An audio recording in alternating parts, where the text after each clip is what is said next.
Hello, everyone, and welcome to today's Beyond Mobile podcast, your favorite podcast on the internet, where we cover games, gaming culture, movies, and just things around the world that we find interesting. We are joined today with our fellow co hosts and worldwide celebrities, Jaboosle.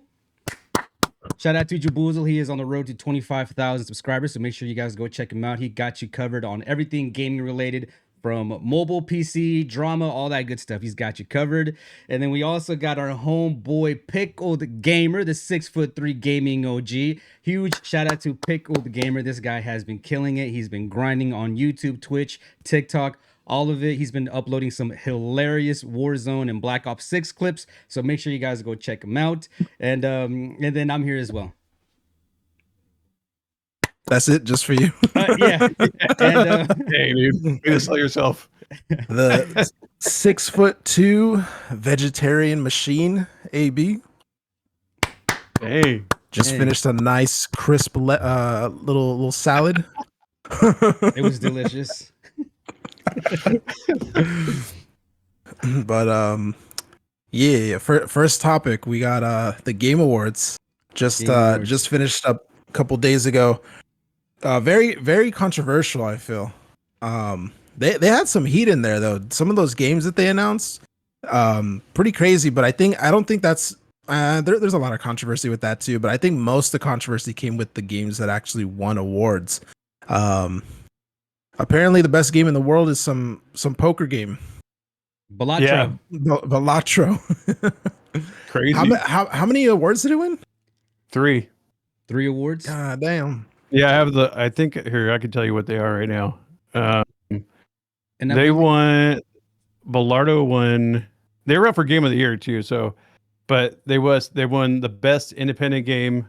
They won best debate. Indie game debut. Sorry, best debut indie game, and then best mobile game. That's crazy, dude. I was surprised that it was actually something that was like multi-console. It was console, PC, and then ported over to mobile, and then it won mobile award, best mobile game. Like, oh yeah, like that. Yeah. Should that count? I mean, like if it's a port of a PC game, and then I didn't even know that. Yeah. Yeah, I feel like that one is kind of weird because there was a couple other games that were nominated for best mobile game, like Wuthering Waves. That one was it's on mobile, but it's also on PC and I think on PlayStation maybe. But at least that one came out at the same time on across platforms. But Balatro is a port. Like it came out on PC first, I'm pretty sure, and then eventually, like I think it's only been on mobile for like a month or something like that. So it got ported over to the platform like later on. So I don't know. It feels like it maybe shouldn't have been in that category. Even I know it's on mobile and stuff, but it's not really a mobile game. It's like it's a port. Right. I didn't know that. It was made by an indie developer too, right? Like it's just like a handful of people that worked on this game. Yeah. So it should have been Combat Master. Then is what we're all thinking. Yeah. Bro, it's crazy. None of those shooters that you and I have covered, AB, none of them made it onto that list. Bloodstrike, Warzone Mobile. What else came out this year? I don't even remember. But yeah, all those games, none of them made it on the list. Breakout was huge the last couple years, and it wasn't on there. Oh, that one was. It came out last year though. I saw a bunch of people in my Discord like complaining about that, and yeah, I was like, well, I don't think it would count just because it came out last year. So, is that how they were running it? It's like games that came out that year. Yeah, I guess so. Oh, okay. If not, I don't see how Arena Breakout would not have won since it's been so successful. It spawned a whole ass like PC version. Because I saw some other gaming awards that were not this Game Awards, but like different awards, like online and stuff. They actually were including older games like COD Mobile, PUBG, Free Fire and stuff like that. So I guess every award ceremony is a little different. Yeah. What you got there, PG? Yeah. Oh no, I'm just kind of amazed at like how many. I mean, I obviously only play like first person shooters, and mostly it's just Call of Duty. And I've never paid too much attention to the Game Awards, but I was just like I watched the whole thing this time, and I was very surprised by like really not a lot of shooters nominated for anything. Yeah, Yeah. that's very interesting, dude. And yeah, Balatro is what? It's a card game, roguelike, Indie. $10. Yeah, and it's not free to play. You Yeah. have to buy it first of all, which Mhm. is like, it just seems so out of the ordinary for what we're used to as far as like market or business models. Most of these games that you would assume they're free to play, and then they have like their microtransactions built in. But this one was like $10 right off the rip. But apparently, it's like the greatest game of all time, and they got a bunch of awards. Nominated for a Game of the Year, Mobile Game of the Year. I never played it. Like I said, I Yeah. keep my eye. I'm like PG. I keep my eye on shooter games. The occasional like single player experience, but a card Mhm. game besides Pokemon, not. I never been interested. You gonna try it now, PG? Yeah. I the Blatro. Yeah, you gonna try it now? Yeah, I might try it because it's funny. One of our community members, Steve King, was telling me, he's like, "Oh, that's a great game. Like it's a lot of fun." And so I don't know. I might have to try it, man. Yeah. As well as Astrobot too, because I've never played Astrobot, and I'm That's like, that's the try that's the the game big one, now. right? That one was huge and controversial. The Astrobot winning. Have you guys played Yeah. Astrobot? No, I've never No, played. I think I played like 5 minutes of the Astro Playroom, that thing that comes pre-installed in your PS5, and it Right. was cool, but it's kind of just like, I don't know. I could definitely see how it's a good like platformer type game, but I feel like, I just don't really connect with that character, the PlayStation little robot guy. Um, so it doesn't make me like, those are not really my type of games. But if it's a Mario game, I'm gonna play it because like I like Mario.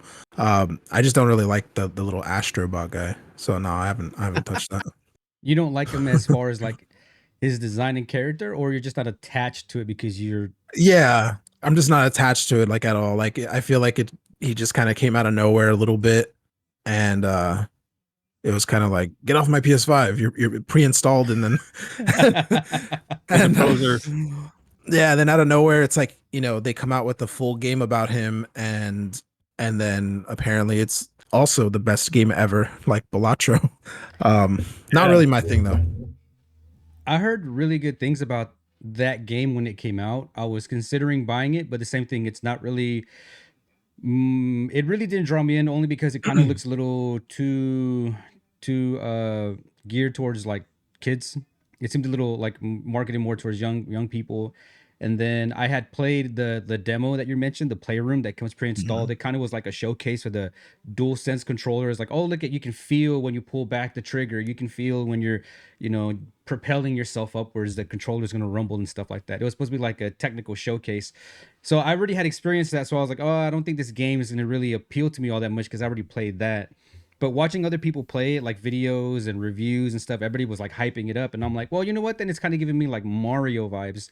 It's kind of, still kind of geared towards like, like a younger audience, right? It's not Gears of War, it's not Halo, it's something like a little bit more family friendly platformer. And so I was like, it does look interesting. If I think of it, if I come at it from a perspective of like a Mario fan, then maybe it'll appeal to me. But they were still charging like 60, $70 for this game, right? Or was it half price Yeah, for no, full Yeah, I'm it's pretty like price? sure it's like, $60 right now. Yeah. yeah, Yeah. So I was like, you know what? I'm gonna pass. It does look good, and from a it looks technically good, like graphics. It doesn't, I didn't see any complaints about like bugs or needing patches or whatever. Like it seemed like a sound game, but it just couldn't pull the trigger on it. And yeah, mentioning the character, the Astrobot himself, people were saying that since this game was so like highly reviewed, people were thinking that people were mentioning that Sony has been lacking like a mascot, like a character that you can associate with Sony. They've tried like Crash Bandicoot, they've tried, like Spyro the Dragon or whatever, right? They try to associate some kind of character with Sony, and they've never had that mascot. Sega has Sonic, Nintendo has Mario, Xbox has, I guess, in a way, Master Chief, but mhm. Sony never had one. And so people were thinking that this could be Astrobot, like it could be Astrobot. And especially with like all the outfits and the 30-year celebration in the game, like you can dress up and unlock characters that look like characters from previous Sony games. They're like, there's so much potential there. So Astrobot could potentially be like a mascot for Sony. We might start seeing him more and more like promotional material or like t-shirts, merchandise, things like that. Because considering that this game, you know, I also saw someone mention that Astrobot for this generation would have been like Mario 64 for our generation when we were younger. You know what? People might look at it like, oh, that's just a kids game or whatever, but you know, this is the generation that builds the future generation of gamers. You know what I mean? This is going to be the kids playing for the next 20, 30 years, whatever. So I Right. don't know. Yeah. Found that interesting. You know, there's some good points there as far as the game itself. I don't know. Never played it. You know, it beat out Black Myth and what were the other games? Balatro It and was Black Myth, Elden Ring, Final Fantasy, Oh, that Titanfall. that one was kind of controversial. The whole Elden Ring DLC being even like included in the first place. Mm. Because I think that's new. I think they haven't included DLC as like a Game of the Year nomination before. I know with The Witcher 3, because the whole argument with the Elden Ring thing is like, oh, but the DLC is so, big that it can kind of serve as like a standalone game. But The Witcher 3 was the same situation. Like both its expansions were kind of like extra games. That's how long and that's how much content was in there. And I think those were not included for like nominations because it was still a DLC at the end of the day. But then I guess they just were like, nah, let's just do it for Elden Ring. Um, I don't think it should have been included, just because not because it's not good or anything, but just because it's DLC and you have to buy, the 20. I don't even know when Elden Ring came out, 2022 or something. You have to buy that game in order to even access this one. So there's like an additional paywall there that isn't there with Black Myth or even Astrobot or whatever it is. So yeah, that was a little weird. so it wasn't paid DLC, right? Like if you owned Elden No, Ring, it is. oh, it's It paid is. DLC. So you had to buy the game Yeah. and then buy the DLC. Yeah, I don't know how much it Oh, is. It might that's be like weird. $40. Yeah, it might be like 40 maybe. But yeah, you can't just buy the DLC and play it as a standalone game. You need Elden Ring. So really it's not $40. It's like 100, because you got to buy Oh, Elden Ring and then you got to buy that. Um oh, damn. In so my yeah. opinion, it shouldn't count then. That's an expansion Yeah, pack. it's You know what like I mean? It's not a full game. Yeah. Can't consider that. yeah. That would be Yeah, cuz then it's like Call of Duty when they used to sell like map packs. You can nominate one of the map Yeah. packs for Game of the Year. All yeah. right. Yeah. They should have just included that. I don't know if they did, but they should have just included the Elden Ring one in like the best ongoing game or whatever it was, if they really wanted to nominate it for something, because that makes a little bit more sense than, this is Game of the Year, but it's not a game, it's a DLC, and also it's attached to a 3-year-old game or, whatever. So yeah, it's a little odd. And they also didn't in that category, they didn't include, I think, the Cyberpunk the DLC expansion, which is also like really big and kind of can stand as its own game, but you have to buy Cyberpunk to get it. And they didn't include that one, but they did with Elden Ring. So it's also Mm. like why yes to some, why yes to, not, why no to others, and it's kind of weird. That is weird. Do you think maybe it had something to do with like a because they announced the Elden Ring online multiplayer? Because that's a I think standalone probably, title, right? yeah. Yeah, that one's gonna be a new game. But yeah, I think probably that, and also just because Elden Ring, even now, is still like so big, like the fan base is just so big, and people are still playing it, even though it's a single player game. People are still playing it like 3 years later or whatever. So they probably just wanted to, have that included because that's such a big fan base. But yeah, I don't know. If you're gonna include DLC for like 2, 3-year-old games, then you have to do it for others too, and you can't just choose one just because it's kind of a fan favorite, and then not choose other ones that should also qualify too. And I know you're a Yeah. They fan should of have. Elden Ring. Did you download that DLC? I haven't played the DLC, but I have beat the game. Like I'm on my second playthrough right now, so I have like a ton of hours into it. I really like the game. I look forward to playing the DLC, but even with how much I like it, like it's still like you know it's DLC. Did you try a PG or not your kind of game? Wait, Elden Ring? Yeah. No, I've never played Elden Ring ever. No Bloodborne, Dark Souls, none of that. None of it. Bro, they're I'd be so willing hard. to try it, but I just I don't know, Dude, man. I'm I I'm a creature of can't, habit, bro. dude. I tried Black it's Myth gonna Wukong and it's good, I, but re- it's so hard, dude. yeah, I remember watching you yeah. stream it. Then I I can get see made the fun pain. of. Dude, I heard apparently the whole Astrobot Black Myth losing. Apparently, the developers were like really upset about it. The Do developers you for know Black that? Myth. Yeah, yeah, yeah. So, do you know that? I don't know exactly what she is, if she's like a journalist or what, but Alana Pierce. She's like an internet personality, and she like covers games and stuff like Shara that. I think she, Lanazard. yeah, yeah, Yeah, her. yeah, yeah. I know her. I like her. Um, She's dope. Yeah, she I saw this clip earlier actually. She was basically saying that where she was sat at the Game Awards, she was with like the Sony team, and I guess like to the front of them or something was the Black Myth team, and that when they announced the game of the year and it was Astrobot, that the I don't know if it was a singular person or like the entire team or what, but that someone on the Black Myth team was crying, and that they were just like very clearly upset, and like her chat is like saying like were they crying out of happiness or like whatever, and she's like no, they were clearly upset. Yeah. And then I think today or maybe yesterday, the dude, like the main dude of the game or whatever, basically like put out like a statement or something about his feelings on it, and it was kind of like a rant of like kind of being like a sore loser a little bit. Mm. um yeah, basically being like, it's great that we got nominated for all this stuff. This is the first time for a game that, you know, is coming out of China. But we and it was basically him kind of being like, we thought, you know, Black Myth should have won. Um, but yeah, it was kind of crazy. I guess they're really passionate about their game, and they you know, they thought it was gonna win. It Sony has shows. more money. That's why. That's the other argument too, is that Sony, people were calling it the Sony Awards. You know, that's they were Yeah. saying that a lot of Sony games were winning, but Sony also does have like, that's kind of what they Oh yeah, do, is Helldivers. they come up with exclusive games that, they've always been, kind of like Nintendo, where Nintendo has a lot of original IP. Sony has been striving for, original Hmm. IP exclusives, Yeah. first dibs on games and things like that. Um, Yeah. I mean, they got Yeah, some great Helldivers won a studios. couple awards. Yeah, Yeah. Helldivers 2, but that was Yeah. originally it was just a PC game, right? And then they ported it to PlayStation, and I think it's coming to Xbox. I don't think it ever released on Xbox.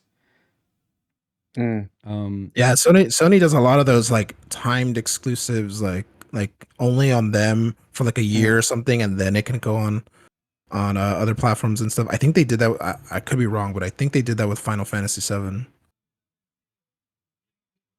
Yeah. It's crazy. Oh, and the other thing too, Final Fantasy 7, like 20 years later, still getting nominated for things is crazy, bro.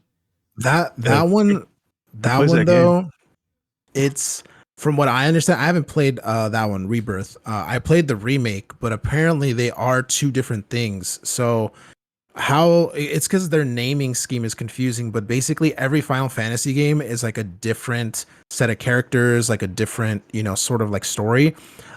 So the characters in Final Fantasy 7 are not the same in like Final Fantasy 13 or whatever, you know, Right. Despite sounding like it's, you know, the progression, like the sequels and stuff like that.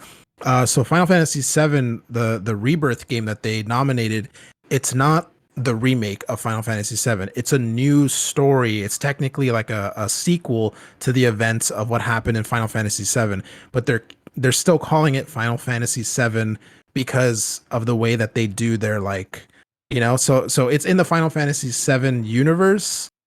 But despite being called Final Fantasy 7, it's a sequel, not like a Okay. remake or yeah. It's really Gotcha. confusing like how they do it because of the naming scheme and stuff like that. But like Cloud and like Sephiroth, Yeah. all those characters, they're tied to Final Fantasy 7. Right.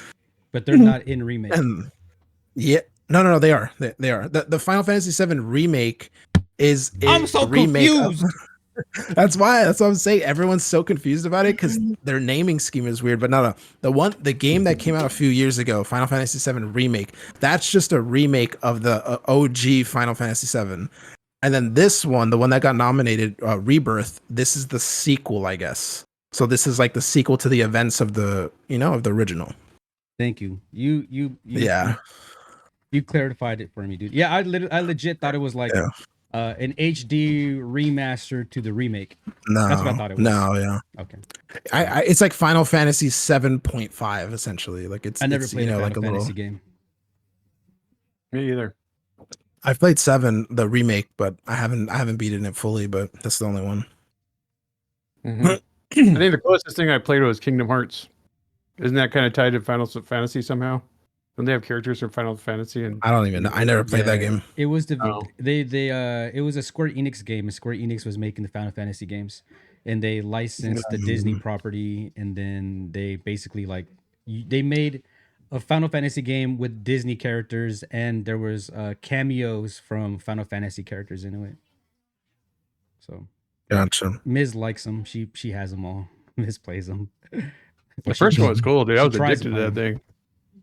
Yeah. Yeah, crazy award show. Yeah, I don't know. I think Black Myth should have won. Dude. That's what I was gonna ask.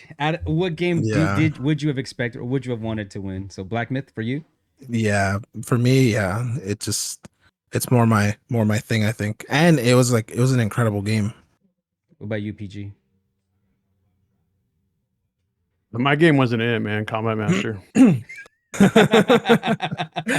I was thinking like he's gonna say Black Ops 6 or something. I know. PG making sure he stays partnered. I've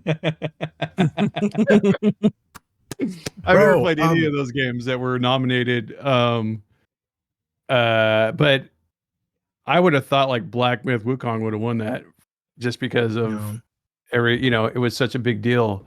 And I mean, I don't, like I said, like I don't generally watch these, so I don't know how these go, but I was looking at past winners, and it doesn't seem like a lot of first person shooters, especially Call of Duty, is even like mentioned.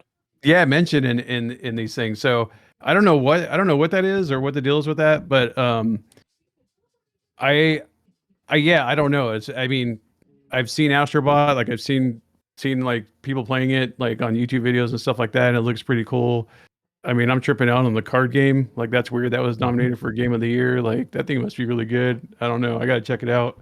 But yeah, just like the lack of like first person shooters and these like big awards is kind of weird. Call of Duty should have won anything though? Like realistically, like what should they have won? And if you could pick a category. I mean, I think they were only nominated for a couple things, but I think it was multiplayer game and then sound design. It was like audio design, and it was a multiplayer. I wouldn't think. I mean, because wait, hold on. Let's look at multiplayer really quick. Let me look at who was nominated for those. In there. Yeah, so it was Call of Duty Black Ops 6, Helldivers 2, which is the one that won, Super Mario Party, Tekken 8, and Warhammer. And I haven't played Warhammer, but I mean, I don't know. I think Call of Duty seems like to me it seems like the dominant, like when you think multiplayer would be the dominant, game for that category. I don't know. I mean, Helldivers 2 is a good game, and it's a good multiplayer, but I don't really think of like if someone was like, oh, what's the best multiplayer game? Like, and if they were just talking about shooters, right, I would probably be like, I mean, Call of Duty, because it's just I feel like it's the most popular game as far as like multiplayer goes. I know AB would probably I know AB would probably disagree because I know he's a big Helldivers guy, but I feel like Helldivers 2 was a very like flavor of the month game. Like I feel like everyone was playing it, and I was seeing it on like TikTok and YouTube, and then it just disappeared until a couple of days ago with the Game Awards and when they announced that update. Meanwhile, like I don't ever stop hearing about Call of Duty, even during times where I don't play. It's always talked about. It's always mentioned. It's always, breaking records and stuff like that.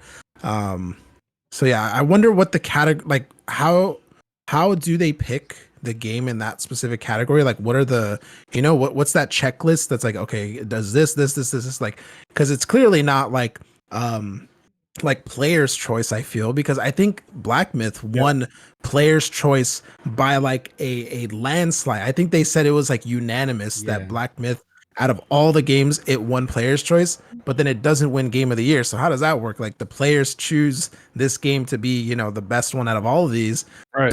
So what's that checklist that because I feel like if it was up to just people, I mean, realistically, who's still playing Helldivers this far in? Everyone's still playing. He's one of 10 people still playing. I feel like I feel like if it was up to like normal people just choosing and then they go off of that, then it would have been Call of Duty like by a landslide, just because it's so popular, it continues to be so popular despite being so old. And Yeah, who picks the winners? I don't understand. Like, how does that work with these game awards? Who picks the winners? Is it like a panel? from what I understand, how they even choose the games in the final category in the first place, that is like a player's choice. I think you vote on it and then like the top 5 or whatever, get picked. But then I don't know how it is they choose, who's the winner in that. That I think we don't actually choose. Yeah, there's a lot of that. There's a lot of like, man. I saw that a lot with Astrobot. I saw like people being like, Sony just wanted to win. Like they wanted to be in headlines and they wanted they wanted to. It's big money. You know what I mean? Because Yeah. how many? I wonder. I would. This would be interesting to see like how many people have bought Astrobot since the awards. Like how our sales gone since the awards. It's like, yeah, that's what I'm saying. It's like, I don't know, man. Just because of that, I'm gonna buy 2 copies of Black Myth Wukong to support them. Do it, Jab. Do it. Well, even though Black Myth didn't win, I mean, they had you got to give that studio credit. I mean, they made it was like the first like I guess AAA Chinese developed game that went international and like sold millions of copies. I think millions, right? If it wasn't millions, I'm sure it was. That's definitely imagine that being like your first game and then it like blown up. It may not have gotten all like the awards or whatever, but I mean they definitely did make a name for themselves. And I'll be honest, playing Black Myth Wukong, it was great and all, but it wasn't without its own flaws. They had, definitely what they called it, like a steep learning curve, and then there was some graphical stuff like sometimes the shadows would be way too dark or a lot of invisible walls. You think the game is pretty free roam and it's not. It's pretty linear. It's basically a boss rush game. You just go from point A to point B to fight one boss, and you go from that point to the next point to fight another boss. So I mean, it has, it's a great game, but it's not without its own flaws. And even with the Call of Duty thing too, yeah, Call of Duty may be super popular, maybe outselling and making all these records, but think about the community. How many complaints does the game have? With their monetization, their battle passes, their black cells, their bundles. They're using AI art now. I mean, that's they're laying off a lot of artists and stuff like that. I think they've fired like 300 artists or whatever, like in the past 3-6 months or whatever it is. So now they're like using more A art on top of that.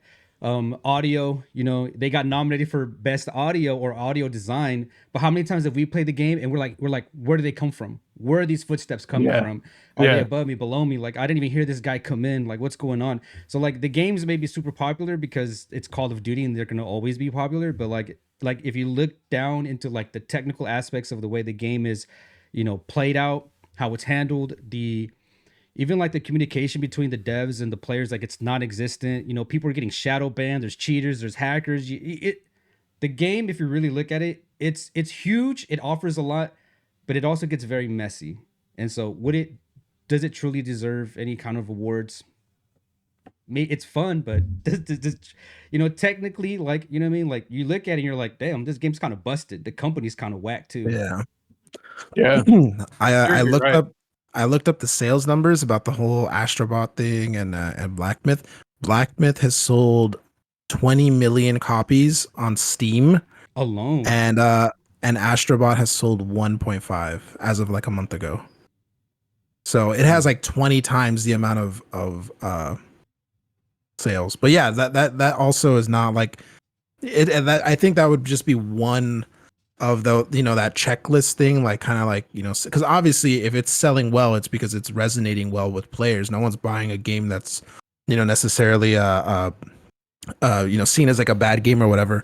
But I mean, I feel like that shouldn't be the number one indicator of like, yeah, this game deserves to win, but also it should be considered at least like some type of indicator as to like what deserves a spot on that list and stuff like that. But yeah, crazy. I feel like Black Myth should have won. I feel like just because it's like their first game, it's a brand new IP.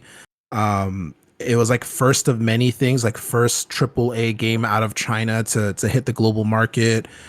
First one to like break this sales record or this one, you know, stuff like that.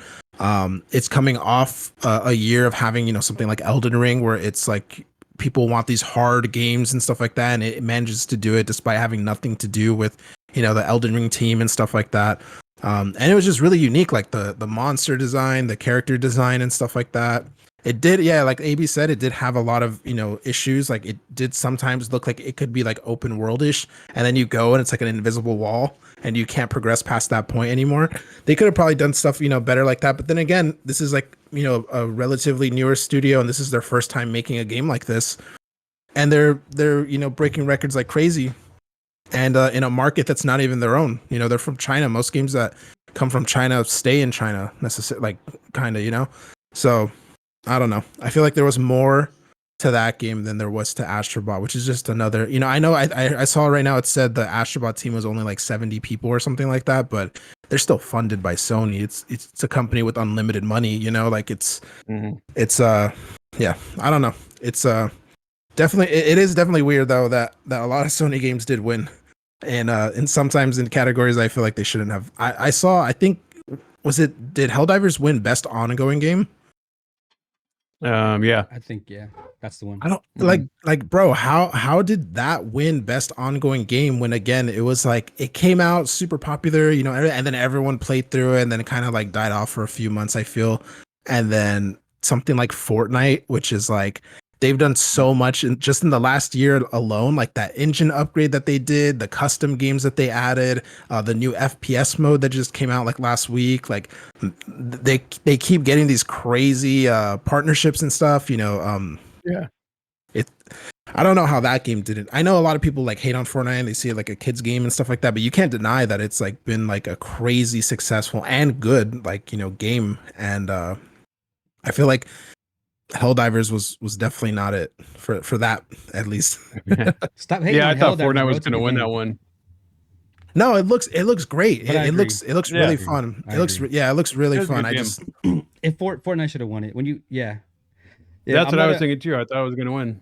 I'm not a Yeah. Fortnite guy, but when you look at what Fortnite has been doing after all these years, and then when they switched back to like OG season 1 and they had like record breaking like players come back to the game, like damn, like Fortnite should have won. that's what I'm saying.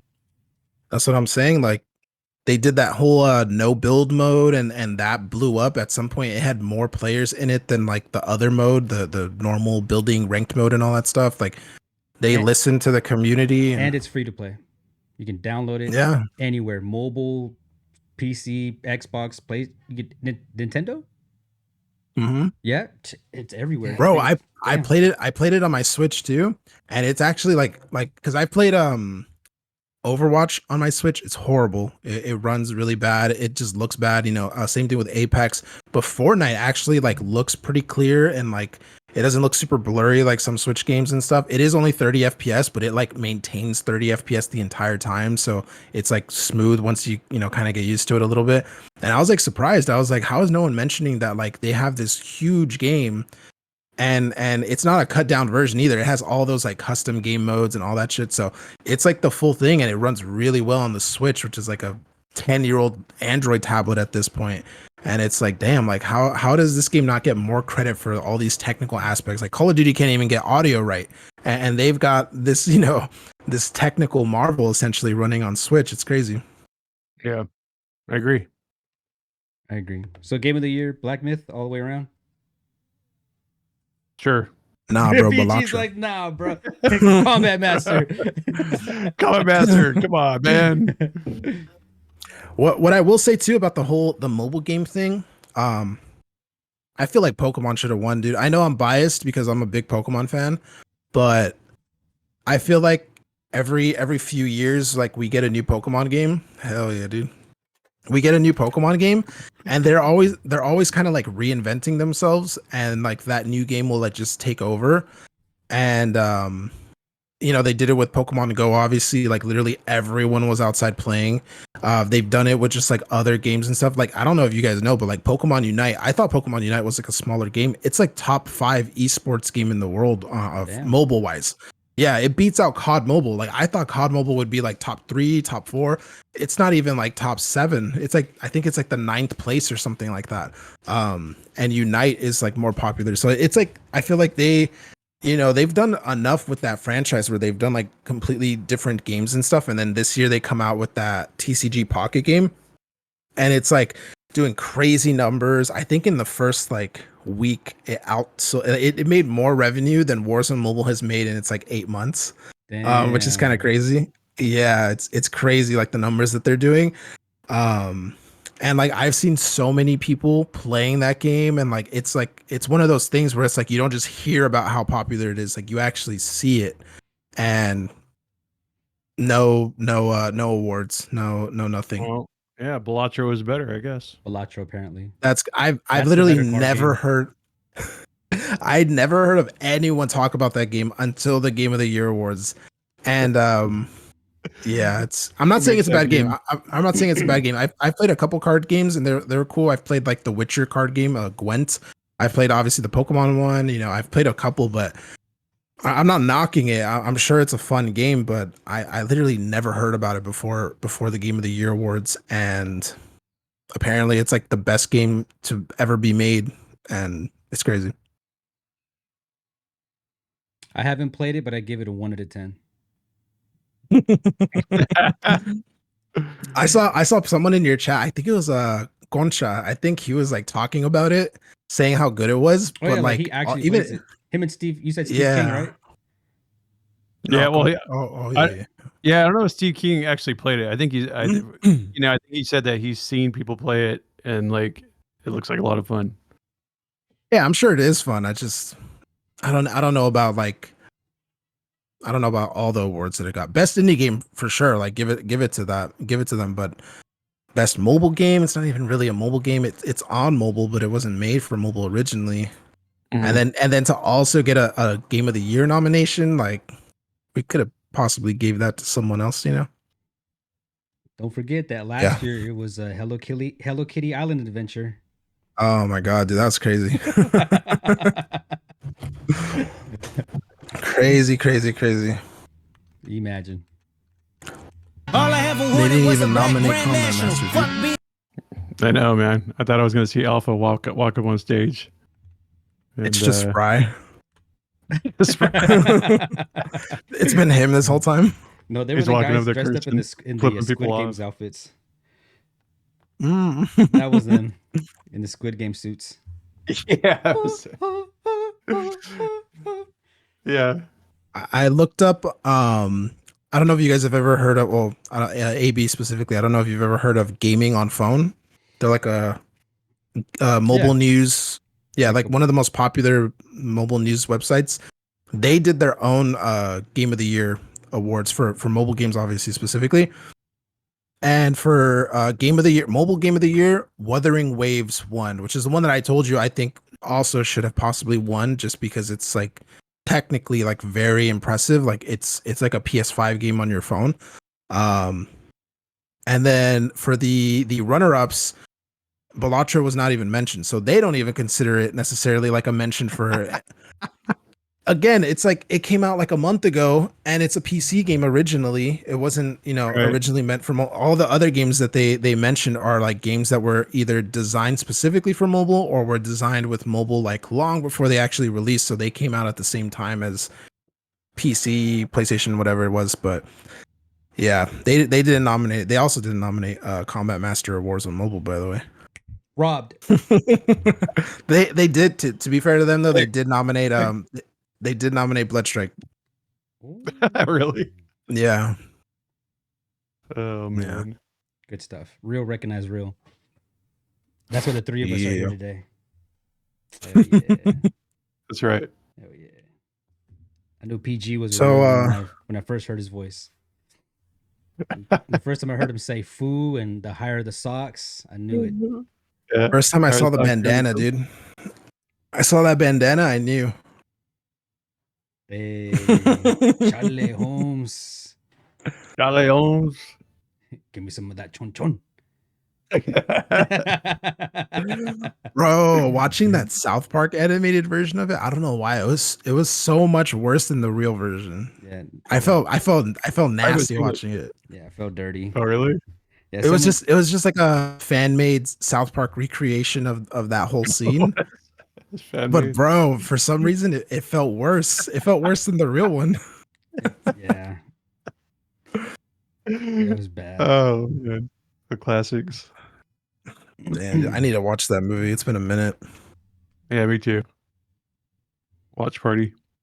You gotta watch it before these fucking drones take us over, dude. I'm scared. Segue. Hold me. That whole dude, that whole drone thing, at first I was like not really paying attention to it. And then now I feel like every day I open either Twitter or TikTok, it's just like new sightings, but outside of New Jersey.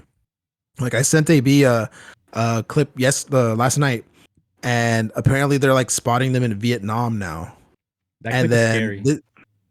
yeah, and dude, it's like you literally see a policeman like in the street, like looking up towards it, and then like a couple on like a moped, like kind of slowing down so that they can also look, and then they go on their way or whatever. And that was crazy. And then I've been seeing, I don't know if they're real, obviously, but I've been seeing clips too on TikTok of like they've been spotted in LA now, like around the LA, like the Bay Area or whatever. And yeah, dude, it's crazy.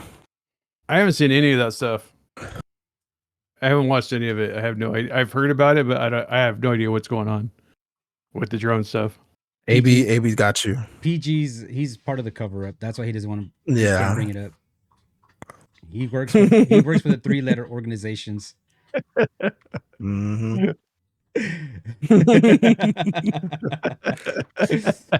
This whole thing. Okay, this whole It thing. all started at AB's house. You guys know that I love the alien stuff, man. I know Jab does too. But like this, I made a video leading up to December 3rd because there was supposed to be like a huge alien invasion, and we were like jokingly counting down to like December 3rd. We're like, oh, it's midnight, boys. Like, do I get to call out tomorrow or what? Nothing happened. No alien invasion or whatever. But then like the following week, I guess, now we start seeing all these UFOs, these lights. Now they're just being called drones. Now now it's gotten to the point where there's like multiple things in the air. Now there's drones, there's orbs, there's lights, and I've even seen the word plasmoid being thrown around now. So there's like it could potentially be like a million things now. Um from like What's a plasmoid? a plasmoid, yeah, it's supposed to be like an entity made out of plasma or something like that. It's just like a glowing mass of plasma or something like that. Kind of like the sun. I guess the sun is made out of like burning plasma or something like that. Something like that. I don't know. But now they're just only over New Jersey for whatever reason. Right? That's where they all started, like 50, 60 drones hovering around Jersey, New Jersey. And supposedly a lot of these drones were not like just commercial drones. Like people have been able to zoom in on some of them and they're like huge, they're massive, they're like car sized. Now Really? that's not like a commercial drone. It's not like you can just go to Best Buy and buy a car sized drone. So there's been a couple people have pointed out a couple models of drones that are about that size, and there's one that's an agricultural drone that people have been starting to use now in the agricultural business, so people can load up their drones with like pesticides or different chemicals, whatever, and they can fly them over their crops and they can dust their crops instead of having like a plane. Right, we used to do like the crop duster planes. Now people can use a drone, and the drone can fly over their crops and deliver the fertilizer sprays, whatever they need to do. Because some of these drones apparently have been seen pouring stuff down, like mist over crowds and stuff, and people are like, "Hey, be careful! They're spraying stuff. They're spraying stuff." And that's an example of people pointing out that agricultural drones do exist. So maybe someone got a hold of agricultural drones. The other drones that people have been bringing up are like military style drones, and people have pointed out like expos, like military expos, or people have had a chance to look at, I guess, like experimental drones that the government has been working on. There's like videos and stuff of people like going around and like filming like 360s at like conventions and stuff of these like really like car-sized drones. Like they're huge, they're massive, but they're kitted out with like turrets and like sentries, and they have like missiles like attached to them that they can deliver. They can deliver payloads, and they're massive. I want Uh, that. and people have pointed out like, okay, it's going to be either two things. It's either going to be people just goofing around, right? The alien invasion didn't happen, so now maybe like a hobbyist group or something like that got together and like, hey, let's just create our own little alien invasion and just stir up the pot, right? It could even be Mr. Beast, right? Just like I tricked the world into an alien invasion. Watch how I did it. You know, it could be something like that, right? It could be for clout, people secretly organizing this thing. But people are pointing out the military size ones, and people are connecting them to some air bases that are near New Jersey. There's like some actual military bases there. So they're saying that like maybe that's why we're not getting any answers from the military or from the government. They're like all denying. They're like deny because they don't want to admit that like, yeah, it's our own government drones that we're testing out. We're running exercises, experiments, you know, because a lot of that stuff is hush hush, right? We shouldn't let everybody know what we're doing within our government and stuff like that. People have also Yeah. mentioned that they seen, I think it was like a reporter or a government official noticed that a lot of these drones were seen flying over the water, like 50 drones just flying over like the ocean or whatever. Like they were coming from off the coast. And so I guess the someone pointed out that there's also like a delivery system that the Navy has been working on where they can basically like set up like a launch or a mothership, and they can send out the drones and then bring them back, and they can like change batteries out and then send them right back out. So they're like experimenting, testing out, I guess, you know, new military drones. The craziest conspiracy that I've seen is that I don't know if it's the craziest one, but there's one where they could actually be looking for a dirty bomb. Like there's an actual dirty bomb on the East Coast right now, and they're using these drones to detect like uranium or whatever like that floating like particles in the air. And Yeah. they don't want to alert the public because they don't want mass hysteria. They don't want people to start freaking out. Um that's that's that's one of them. The other one Yeah. is that there's actual orbs or aliens out there, and the government is trying to intercept or trying to distract the orbs, UFOs, UAPs away from the from like, you know, the populated areas. But I know I yapped a lot on that one, but that's basically everything Nah, that I've dude. Yeah, seen online so far. So like, and there's tons That of that was a videos really good too. explanation. Thank it you. was. Yeah. I Bro, feel I smarter was now. right before we started this, I told AB, I was watching a clip of I forget what he was. He's like a multi like a career drone manufacturer dude. Like he said he's a CEO of a drone manufacturing company that has government contracts and works with the military. And he was giving his like whole thoughts on like what's going on.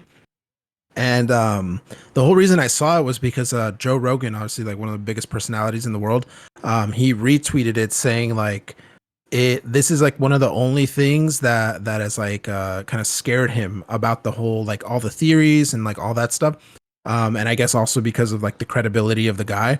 And I was watching the clip a little bit. It's a long clip. It's like 10 minutes long or something, but I was like kind of skipping through it, and his theory, his whole thing is basically what AB just said, that there's most likely a nuke, like a dirty bomb somewhere in New York, New Jersey area, and that they have no idea where it is, and that it could be like an enemy nuke, and that they're using those drones to try and find it. But one of the reasons why they're not acknowledging that and saying that obviously is because of mass hysteria, but also because that apparently some of these drones could potentially be like they could see into your house essentially, like they would be able to, and that they're basically, I guess the theory was that they're committing like mass privacy violations right now by like scanning through all these areas looking for any traces of this bomb. And so that's another reason why they're not acknowledging it, because that would essentially mean like they just violated like millions of Americans, privacy and rights and stuff like that. But yeah, he basically, I guess, was saying that like he thinks that it's that he thinks that it's like it's not aliens, it's not anything like that, that it's like a dirty bomb, and specifically, I guess, like Russia. And yeah, obviously the other popular theory is that yeah, it's aliens, and I guess the whole reason why it's kind of weird that it would be that whole bomb thing though is that now these drones are being spotted in other places around the world.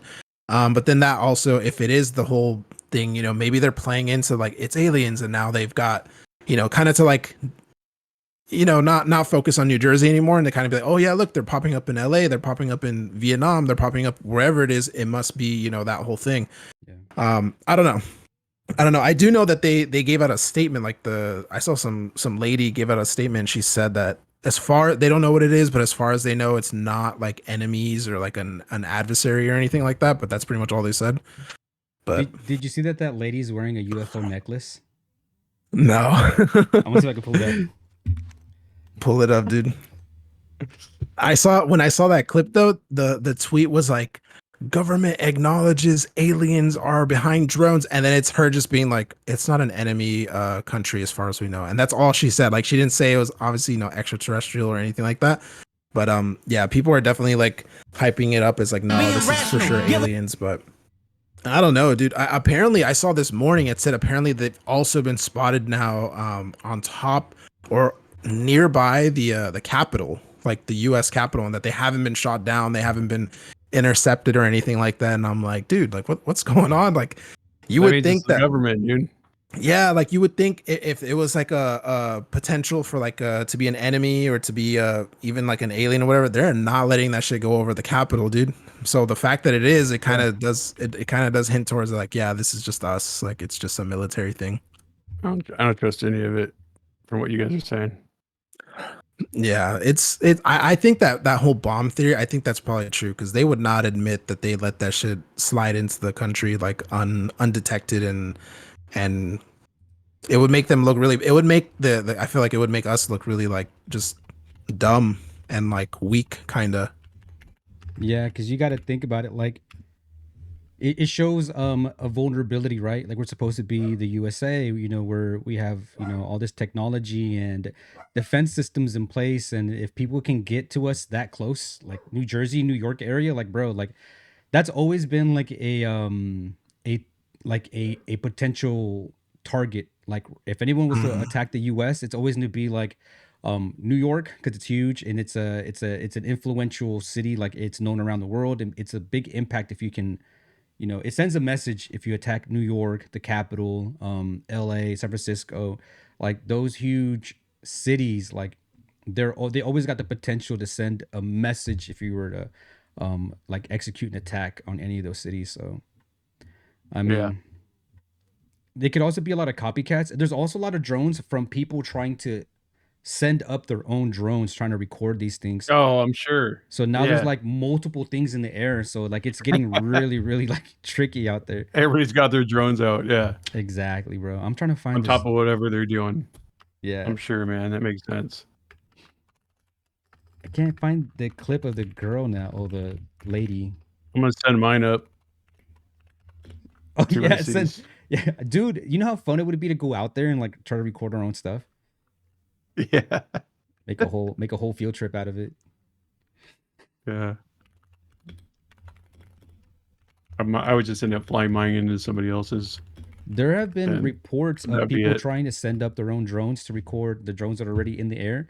And people are saying that there's like some kind of like electromagnetic field around them, and it automatically knocks down people's personal drones. I don't know. Oh, here she is. No, I didn't. Again, this is. Dude, you're not gonna believe it. She's literally wearing a UFO. She's wearing a UFO. Yeah. It's necklace. So yeah, dude. Oh my god. Are you jealous? I need to find out where she got hers. Yeah. Yeah, okay. Dude, that's crazy, honestly. On stream. Let's see. Whoops. Did I close it by accident?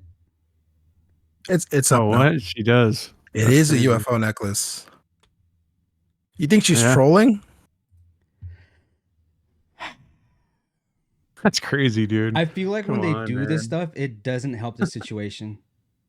Like when Yeah. it happened in Miami and the officers or the police department, they were like, "Oh, aliens don't exist," and then like CG'd a little alien in the background. It's like you're not helping the situation. So like this lady here having, she's at at the Pentagon making an announcement, and then she's like, "Let me put on this little UFO necklace just for fun." Like, bro, like don't do this to the people, bro. Like, cause look, if you let the clip play out, like she's That's crazy. legit wearing a UFO necklace, and she's telling people, "Don't worry, guys, there's no UFOs." Like, bro, what? These are not U.S. Let's see. military drones. Again, this is being investigated by local law enforcement. What our initial assessment here is that these are not Can't hear it. drones or activities coming from a foreign entity or adversary. You couldn't hear it? Huh. Not really. It was a Did you hear little it? low, but yeah, I was able to make it out. These are not U.S. military drones. Again, this is being investigated by local law enforcement. What our initial assessment here is that these are not drones or activities coming from a foreign entity or adversary. Why is she wearing that, dude? So I feel like the conspiracy theorists are gonna eat that up and be like, These are look, not they're, US they're you know military they're drones. hiding it in plain sight. Like Again, this is she's being literally investigated wearing by a local UFO law- pendant while she says this isn't UFOs, or I mean she kind of said that, yeah, but yeah, I feel like this just fuels that. This just fuels those people that are gonna be Yeah. like, they're showing you, but you guys aren't watching, you guys aren't looking. Well, I think maybe it's possible she's just trolling. Like maybe she was like, I want to fuck with these people a little bit. Like or she's wearing on purpose because they want to distract people and make them think that it is UFOs and not that something from the government, right? yeah, I think the most likely answer is definitely not the whole we're being watched and invaded by aliens right now. I think it's like, oh, they're trying to cover up like either like a major fuck up or something that they know is about to happen, and aliens is just a good way of doing that. It's going to get everyone talking, everyone's going to focus on that, meanwhile they do whatever it is that they got to do. Yeah. Well, supposedly it is supposed to be a fake alien invasion at some point from Project stuff Bluebeam, that's bro. going around. Yeah, there you go. Imagine, dude. Did you guys ever see that Spider-Man movie, the one with Mysterio, the MCU movie? Yeah. I don't know. With Jake Imagine if- Gyllenhaal. Yeah, bro. Imagine if they had drones like that could like portray like super realistic looking what was it called, holograms or whatever. Like Don't that they would be. have stuff like that now? Like projections. I mean, who knows, dude? They're gonna put Tupac in the sky.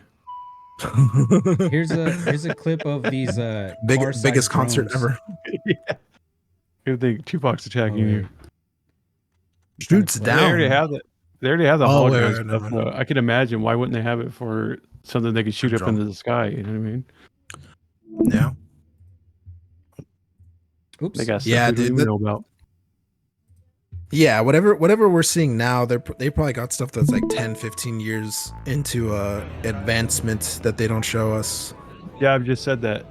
Okay. J5000 is like Project Bluebeam. Project Bluebeam. Look Like, at, yeah, I look at these just said drones, that. dude. They're massive. God bro. damn. Oh, They're- dude, that this reminds me. I saw someone said like, look, a drone was spotted over like somewhere here in California, like somewhere near the beach or whatever. But then people were able to discredit because it was actually like really good, like for once, really good footage, and it was during the daytime. But then they discredited it by saying that it's actually like a commercial drone. So these rich people have drones that are this size, and it literally just takes them to. It's like a private airplane, but it's a drone, so it's a lot cheaper, I guess. And people were like, yeah, rich people can buy these for like 200 grand, and they have like an hour or 2 hour long battery or something, and they can just take them from one point in LA to the other, and they look like this. They can ride in them like that? Like, Yeah, it's like single passenger or like That's two passenger crazy. drones, and it's dude, it's nuts. Yeah, he's got guns on it. That's crazy. So a lot Dude, of there's people a are thinking whole it could be different stuff like world. this. But you know what? You know what kind of discredits some of this though? These are all in some way like I wouldn't say commercial because obviously like none of us are buying them, right? But they're at the very least available, I guess. And also the problem with drones is that they don't have much battery. And some of these drones that are spotted in New Jersey are staying up for 10 hours They're at a out there time. all night, dude. How are they? Yeah, keeping dude. up? Yeah. Dude, these little drones that you get like on Amazon and stuff like that, the ones that are like, you know, the size of like a computer or something, they literally last like 30 minutes, an hour, like because it uses up so much, you know, battery. And these are car sized and they're staying up for 10 hours plus. Like we don't really see that type of battery technology like available to normal people. Giant batteries. I have seen some reports. I think there's also a gas powered drones, and I think those last longer. I think those were the ones that were they were the ones that like when the Ukraine war had started out, there were like these drones that were traveling from like Iran to like Ukraine. I believe those were gas powered. Maybe they have hybrid drones where they're electric and gas. Yeah. It's crazy stuff, dude. Maybe some of those sightings where they say like two drones kind of, you know, come and then they separate. Maybe that's like a reload. Maybe like one goes, gives another battery or something, and then it kind of goes off. Could be. Or like you said earlier, AB, when they're seen going in like the ocean or whatever, like past your line of vision, and they come back up, and it's like maybe that was just like a re-up. Could be. They're spraying the skies. See, this is a video of them spraying stuff. You can see like mist coming out of the drones. Yeah. What I would That's say to scary, that though, dude. because of the whole agricultural drone thing, like, is there even farms around that area where that you could explain that as like that's just someone, you know, dropping pesticides on their farm? Especially not at night. They wouldn't be flying Yeah, stuff especially at night. especially not at night. And I don't know many farms that are that close to like normal civilian areas where you could film it and you could see this stuff happen. You know, like it feels like that would be something that's definitely not allowed. Bro, this is fucking I don't know. That's super crazy. Oh, that's a different game. Marvel Rivals. Here's another one. These were apparently, I think, in China. These are in China, and they're misting, bro. Nah, man. No way. But Get out of here. so this clip here that's been going around, it's a good example of those drones because someone apparently debunked this. They said these were Chinese drones spraying disinfectant during COVID. Old video. So, so it's a good example that these type of drones do exist, like those agricultural drones. But why would they be flying in mass over New Jersey? Makes no sense. Yeah, it's like I feel like some of these things can be explained in different contexts, but then when you give that context of they're all in New Jersey, they're all staying up for like 5-10 hours at a time, and they all seem to be, you know, doing this weird stuff in that specific area, then it's like, okay, well then, you know, why is that happening? Like what's going on? Yeah, agricultural drones exist or like disinfectant drones exist, but why are they in New Jersey right now? And why are they all bunched up together? Yeah, it's really Maybe there's a portal, dude. Oh man, that has to go back to like the that AV. Play one. that. Yeah, let me turn it up. Bro, PG, you're not gonna believe this, bro. People that are driving through New Jersey are hearing this audio through their radios, bro. Oh, really? K-Rock?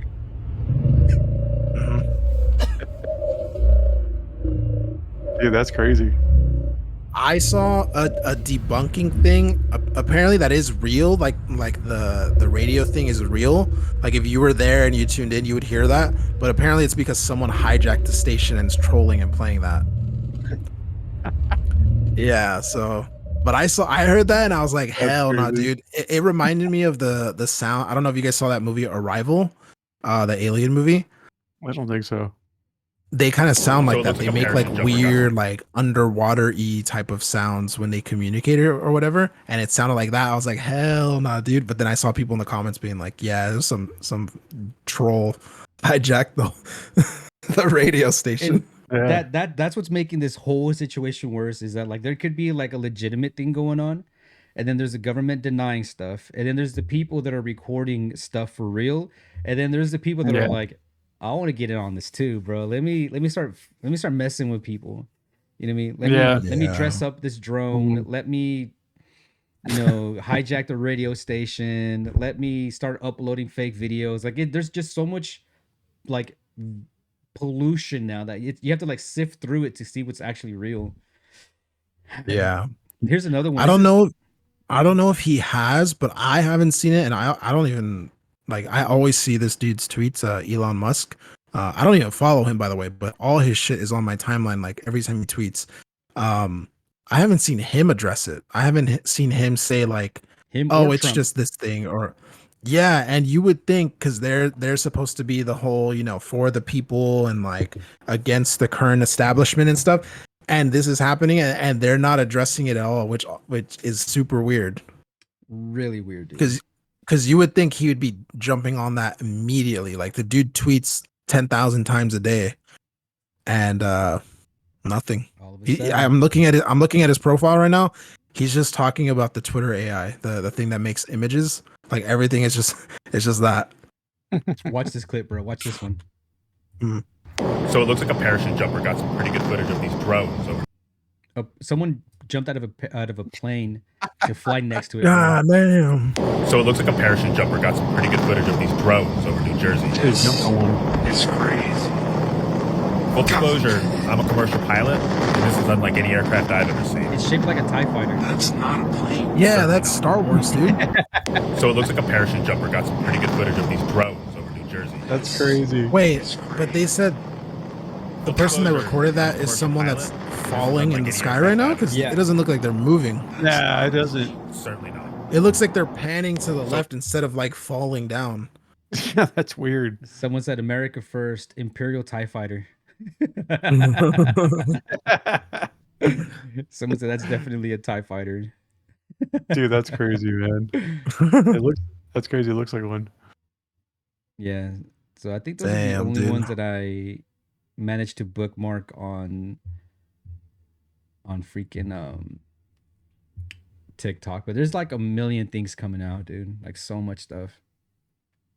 Yeah, Jab, I think that's the most like crazy part about that video is had that guy just pause in the air. Yeah, because I've never I been feel- skydiving. I know you do fall pretty slow when you skydive. That's Yeah. why people can take these like 5-minute long videos and post them on YouTube and stuff. But he doesn't look like he's going down at all. He looks like Nah. he looks like he's just following something. What is he writing on? Yeah. That's a I good wouldn't question. I wouldn't be surprised if that one's like another troll, like a digitally. Yeah. But that's the thing too, dude. It's so hard to tell what's real nowadays That's true. because Yep. of AI and how good like commercial like CG software is now, that like anyone with the MacBook can make stuff like this now. Like Mhm. it's crazy. And it doesn't help that all this stuff is happening only at night in New Jersey. So like you can get away with it not being the best quality because it's always low light footage and stuff like Yeah. that. There was I saw people saying I saw people saying like that if it was actual like UFO or anything like that, that we would already have like 4K pictures of it or whatever, because consumer DSLR cameras are like easily available, and that some of these things like they can, even in like pitch black, they can capture like a really high quality picture. What's this guy doing? Oh man. Hey, that thing's kind of sick. Yeah. real UFO right here, boys. That thing's dope. I looked up Yeah, UFO no in shit. Vietnam, and this is what popped up. Whoa, dude, that's crazy. Whoa, It's a freaking Oh, boat. and it actually works. Yeah. dude, I'd be so claustrophobic in there. Bro, put me down for 2. Does Terminal say YouTube on it? I think so. Bro, that's sick. I think it's gonna flip over. That's crazy. Look at that. Bro, he's Damn. gonna flip. That thing hauls ass too. I want one. Yeah, that's awesome. Bro, I'd live in there. Yeah. All cozy. Dude, what do you YouTube. see out of that? It's crazy, bro. Got I that little mean- visor. Hell yeah, dude. Oh, you can see out the front of those Oh, little things, probably. it looks like You know- it looks like the base of that was like a jet ski or something. So it's Oh, probably like a he just yeah, modeled it it, around it. it looks like yeah, it's like a super tricked out jet ski. That's why it skips too, just like a jet just ski. like Yeah. one. That's crazy, Dude, bro. that's crazy. Yeah. I want one. That's Oh, sick. here's the Oh, Vietnam one. that's the one I was saying, PG. Bro. It's two still. That They're is two just still. they're still, and look, the cop is just looking up at it. Those people were like stopping to look at it. Run into them. Bro, that's crazy. Yeah, they're even shaped kind of crazy, huh? Yeah. I don't know though. Oh, it's like Jab was saying, like you don't even know, like people can, But yeah. you know, make this stuff up. Like, Yeah, it's that's really, it looks like two shapes in the sky. You know what I mean? yeah, that's the unfortunate thing about a lot of this is that it's hard to tell what's true just because literally anyone with an iPhone could make something like this in a few hours, like if they have the skill set. Right. What I So- think does give it a little bit more weight though is the amount of footage and sightings and things like that, because there's not, 2,000 like professional CG designers in just New Jersey, and they also happen to be posting that stuff on TikTok. Like most of that's just amateur footage. So Right. I don't know. I want it to be aliens though, dude. I feel You do? like yeah, dude, we need like a little DLC expansion going on. It's spice up the life a little bit. hell yeah, dude. Little new game plus, put it on a hard difficulty. See what happens. Hardcore mode. Yeah. Damn. Yeah, Oh, it's man. it's crazy though. I feel like if it wasn't that whole the dirty bomb, military stuff thing, if it was actually aliens, I feel like this is also kind of how they would handle it, where they kind of just not really acknowledge it, and then when they do, just be like, oh, this is a local law enforcement problem. Like the Pentagon's not worried about it. Like this is not, a foreign adversary or whatever. Just because they would probably be trying to figure out like, how are we gonna fucking solve this thing before the mass hysteria kicks in. So that's another thing that makes it hard to kind of pinpoint like what's actually happening, because this feels like a realistic reaction that they would do if like a genuine UFO or mothership or whatever was up there.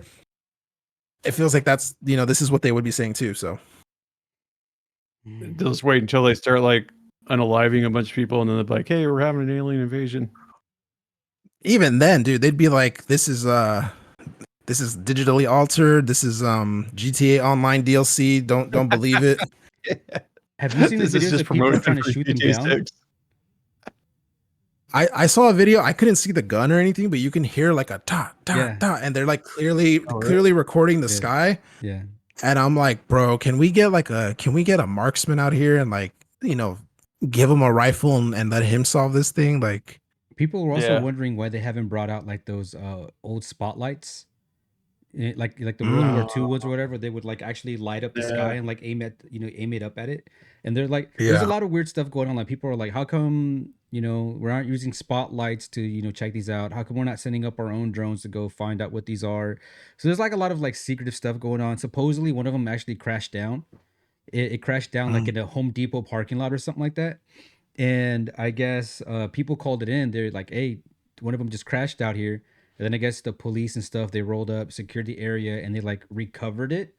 But the people make the argument. They're like, well, if this actually happened, how come there's no like phone footage of it actually crashed in the parking lot? But there's like interviews with like a reported employee, and that person's like, yeah, man, it crashed down. It was like right here, and it like scorched the ground, and they all just swarmed it and picked it up and took it away. So yeah, that whole like, why is there no footage thing and stuff? I think normally I'd be like, yeah, it's because it's fake or whatever. But then, like what we were saying yesterday, AB, about the whole Miami mall incident and how literally no footage from inside the mall ever came out. Whether it was like the CCTV footage or like a store's, like security cameras, or even just people recording on like their iPhone. Nothing ever came out of that. And so it's like super suspicious because, there's a high school fight, like, and there's like 10 people recording, but you're telling me like this massive sort of thing event is happening, 80 plus police cars outside, and no one was recording. Like, so that's made me a lot more suspicious now when like something like this happens, and then yeah, like there are people that are saying that they were there, they saw something, but then no footage is coming out. That makes me feel like, okay, someone had to have been recording. It's a little suspicious. People record everything now. Yeah, So, dude, like makes sense. always, and it's inside a mall. There had to have been like 200 plus cameras, online, just covering various angles and stores and stuff like that, and nothing got. Why, if it was just kids running around with fireworks, why didn't they show even like just a quick clip of them running around with the firecracker or whatever? Like, nothing came out of that. And so that was always super suspicious to me, because that was such a big like police presence that I don't think we've seen, even in like not to mention crazy stuff, but like school shootings and stuff like that. Like, you never even see that much police present with something like that. And then when we saw that with the Miami Mall thing, it was like crazy amounts of police and zero footage. And then now things like this with the whole New Jersey thing, we have people that live there or work there being like, yeah, this thing happened, and nothing. It's crazy. Yeah. Yeah, because You know what I was thinking? You have a subscriber that lives in New Jersey, AB, Alex. Does he? I thought he lived in Long Island. Oh, actually, you're right. Never mind. I was gonna say you need to DM him, tell him to go out there with a camera. Yeah, he's been. The other night he did a live stream driving his Mustang around town. Pretty cool. Yeah, dude. Man, it's crazy. It's crazy that there's so much footage and so much of this going on right now, and then at the same time so little. Like, yeah. It's crazy. I hope it's aliens though, dude. Really weird stuff, dude. Hopefully it's not the dirty bomb thing, bro, because if that is, that's scarier than the aliens. Yeah, to be honest, I'm not getting drafted, dude. I'm too old now. Yeah, me too. I'm too old. And I got. I'm gonna say like I hurt my ankle. I can't do it. Sorry. I'm super. I'm gonna show him that video. I'm gonna show him that video of me when I was skating and I hit my head. I'm gonna be like, this disqualifies me, right? Emotional damage. Oh man. Awesome. But yeah, anyway, enough alien talk. I feel like PG's scared.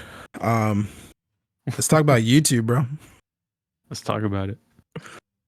I've been like, for the last like two years, I've been like struggling to figure out what I want to like focus on and upload. Obviously, my channel has been like 90% mobile gaming stuff for like the last 4 years that I've been uploading or whatever. And at the time, I didn't think too much about the subject of what I was going to do when I started YouTube. I kind of just did it because I was playing a lot of mobile games at the time, and it was easy because I could do everything on an iPad. Like, I didn't need a PC and a capture card and all that stuff. I just needed the iPad. But then as time has gone on, I've gotten access to, PCs, to laptops, to PlayStations and stuff like that. So the ability to make content on other platforms is like right there for me. And then the same time too, like the mobile platform, specifically shooters, like the mobile shooters have been like on a decline like crazy, like so many delays, so many like shutdowns. Everyone's still playing the same two shooters from like 2019, COD Mobile, PUBG Mobile, and it's like 6 years, 5-6 years since then and stuff. And it's in the last 2 years, it's kind of made me just be like, do I even want to be making mobile content? But then at the same time, it's like, well, I already have 20,000 plus, people that are expecting mobile content. So if I upload PC or if I upload PlayStation or whatever it is, that might not click with them. So it's been tough. But one person that I've been watching to try to figure out like, basic YouTube advice and stuff like that has been Lord Heck.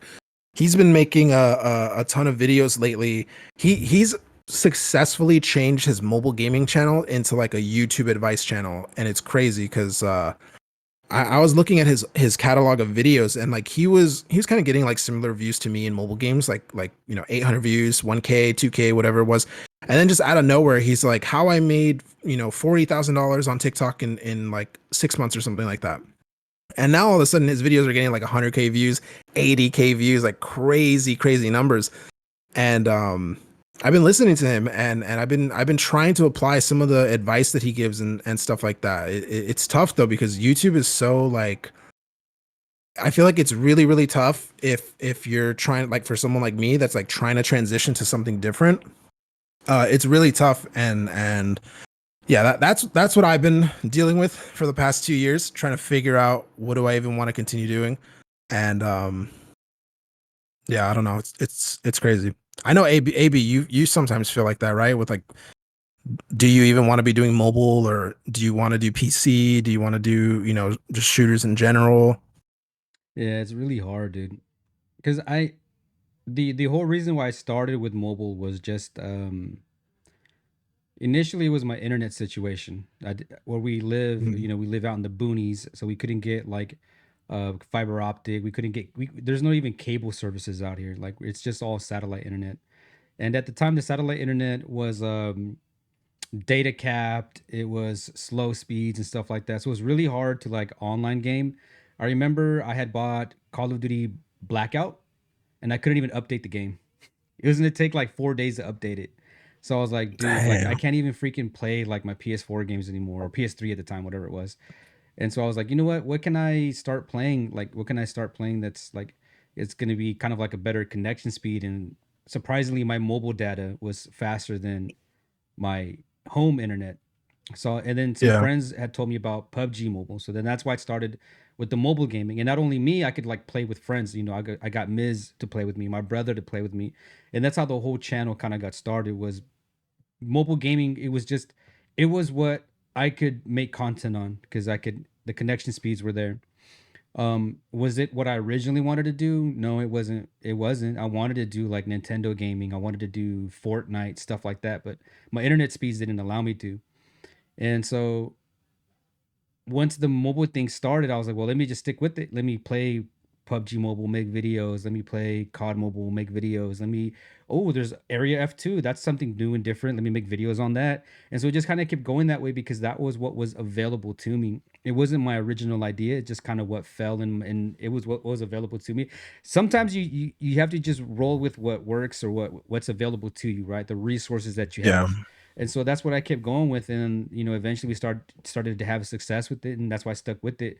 And then I do enjoy mobile gaming. Like COD Mobile is still something that I enjoy playing. I love it. It's like my favorite game. But there's always games that come up that I wish I could play, or like people will gift me games for like the holidays. You know, I still have games that are still in the plastic, shrink wrapped. Like I never opened up certain games because I'm like, oh, I can't really get into this game right now. I'll put it on the side, and because I got to finish grinding this battle pass in COD Mobile or whatever. And so it's always kind of been like it's kind of once I started doing the mobile lane, it just kind of kept me going that way, and I really couldn't stray out to do too much other things. Because anytime that I play a game, I'm like, man, I should, like, if I want to play a certain game, I should make content on it, because otherwise I'm not utilizing my time wisely. Like anything that I play has to be content. If it's not being used for content, then I'm just kind of I'm losing that opportunity. But then when I do upload content, videos and other things, it's like, damn, I got like a fraction of the views. It's like, okay, so now I really can't play anything else, because if I play Metroid Dread or whatever, there's like no views in that. If I want to play a different campaign game or whatever, the views aren't there. So it's like I'm gonna just keep sticking to mobile and try to get those mobile videos out.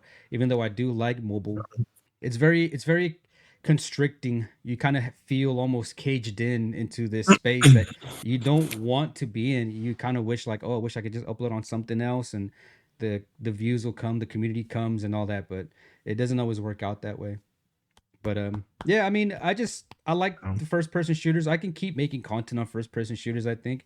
And I think even within my own community, there's people that like I only ever played COD Mobile with, but because Warzone's free to play, they're like, oh, we download that right now. I got an Xbox, and now we're playing online. Like John Ye, Mhm. I never played an Xbox game with John Ye. We always played COD Mobile, and then the dude downloaded Warzone, and now we're running games and getting dubs in Warzone. So, there's also that chance too that like we've been on YouTube, or at least me. I've been uploading videos for like the past 8 years or so. So if I had a community member that was like 15 at the time, that person's like 20 something now, like 21 Uh, now. You know what I mean? They're a little bit older now. So I'm also thinking too, like, I just eventually the audience is going to grow too, and they're going to move on to other things. Like, I'm sure there's people that are in the same situation. Like, mobile is all they had or all they have. And now that they're a little bit older because time has gone on, maybe they can buy a console, a PC, and stuff like that. And I have seen that with the community as well. But it's just really hard when you see the views and stuff. The return is not there. You're like, damn, man, I tried really hard with this video, and then the return is not there. It's like, kind of sucks, but you just got to move on. You just got to learn from it and move on, right? You can have a video that's 20,000 views and your next one's 200. You're like, fuck. that that that's me right now, dude. I got a video last week, that streamer drama video that I did. I think it's at like 22K right now, I bet and you it's that's made killing like it. Like, yeah, it's done well. It's made like $90, which is like it's a lot more than my normal videos make. My normal videos do like $2-3 maybe. Um, and then my most recent uploads are like 100, 300. I think one of my Pokemon Pocket videos right now just hit like 600, but that's still like half of what the channel usually does. Um, so yeah, it like what you said, AB. It's like it's tough because sometimes when I want to play a game, I'm like, I want to play this, but I feel like if I'm not making content on it, it's just a waste of time because I could be using that time to make content. I could be using that time to record, to edit, whatever it is. And because of that, especially in the last year, I think I've started to play games just for fun a lot less. Just because I have that sort of guilt feeling of like, well, but why am I not recording? Or like, how can I make this into a video? Should I be live streaming this? Like, things like that. But then a lot of the games that I want to play are games that don't necessarily mesh well with like the mobile community. Like they don't give a fuck if I'm playing Gundam Breaker 4 on Nintendo Switch. Like that they can't play that. It's not going to be something that necessarily appeals to them. And it's tough. It's very tough because I feel like YouTube sometimes it kind of rewards you for being in a very specific like niche. And if you happen to be the type of person that wants to do multiple things, you're not really rewarded for that. It's kind of like, oh, well, maybe you should do that on another channel, or maybe you should, put that on TikTok instead, or whatever it is. So yeah, sometimes it can that feeling that you said, that kind of like constricted feeling. I get that all the time. Like I get the feeling of want to make something else, and then if I do, it flops. And if I convince myself not to, then sometimes that leads to me not even uploading anything at all because I'm like, I don't want to make this mobile video right now. I don't even play mobile games in my personal time that much anymore. And that's one of the reasons why in the last few days, I just been uploading that I uploaded one video, like YouTube video, like showing how I made like 2K in like 3 months or something like that. And then the other videos have just been Pokemon Pocket videos, even though I know that they're gonna do really bad.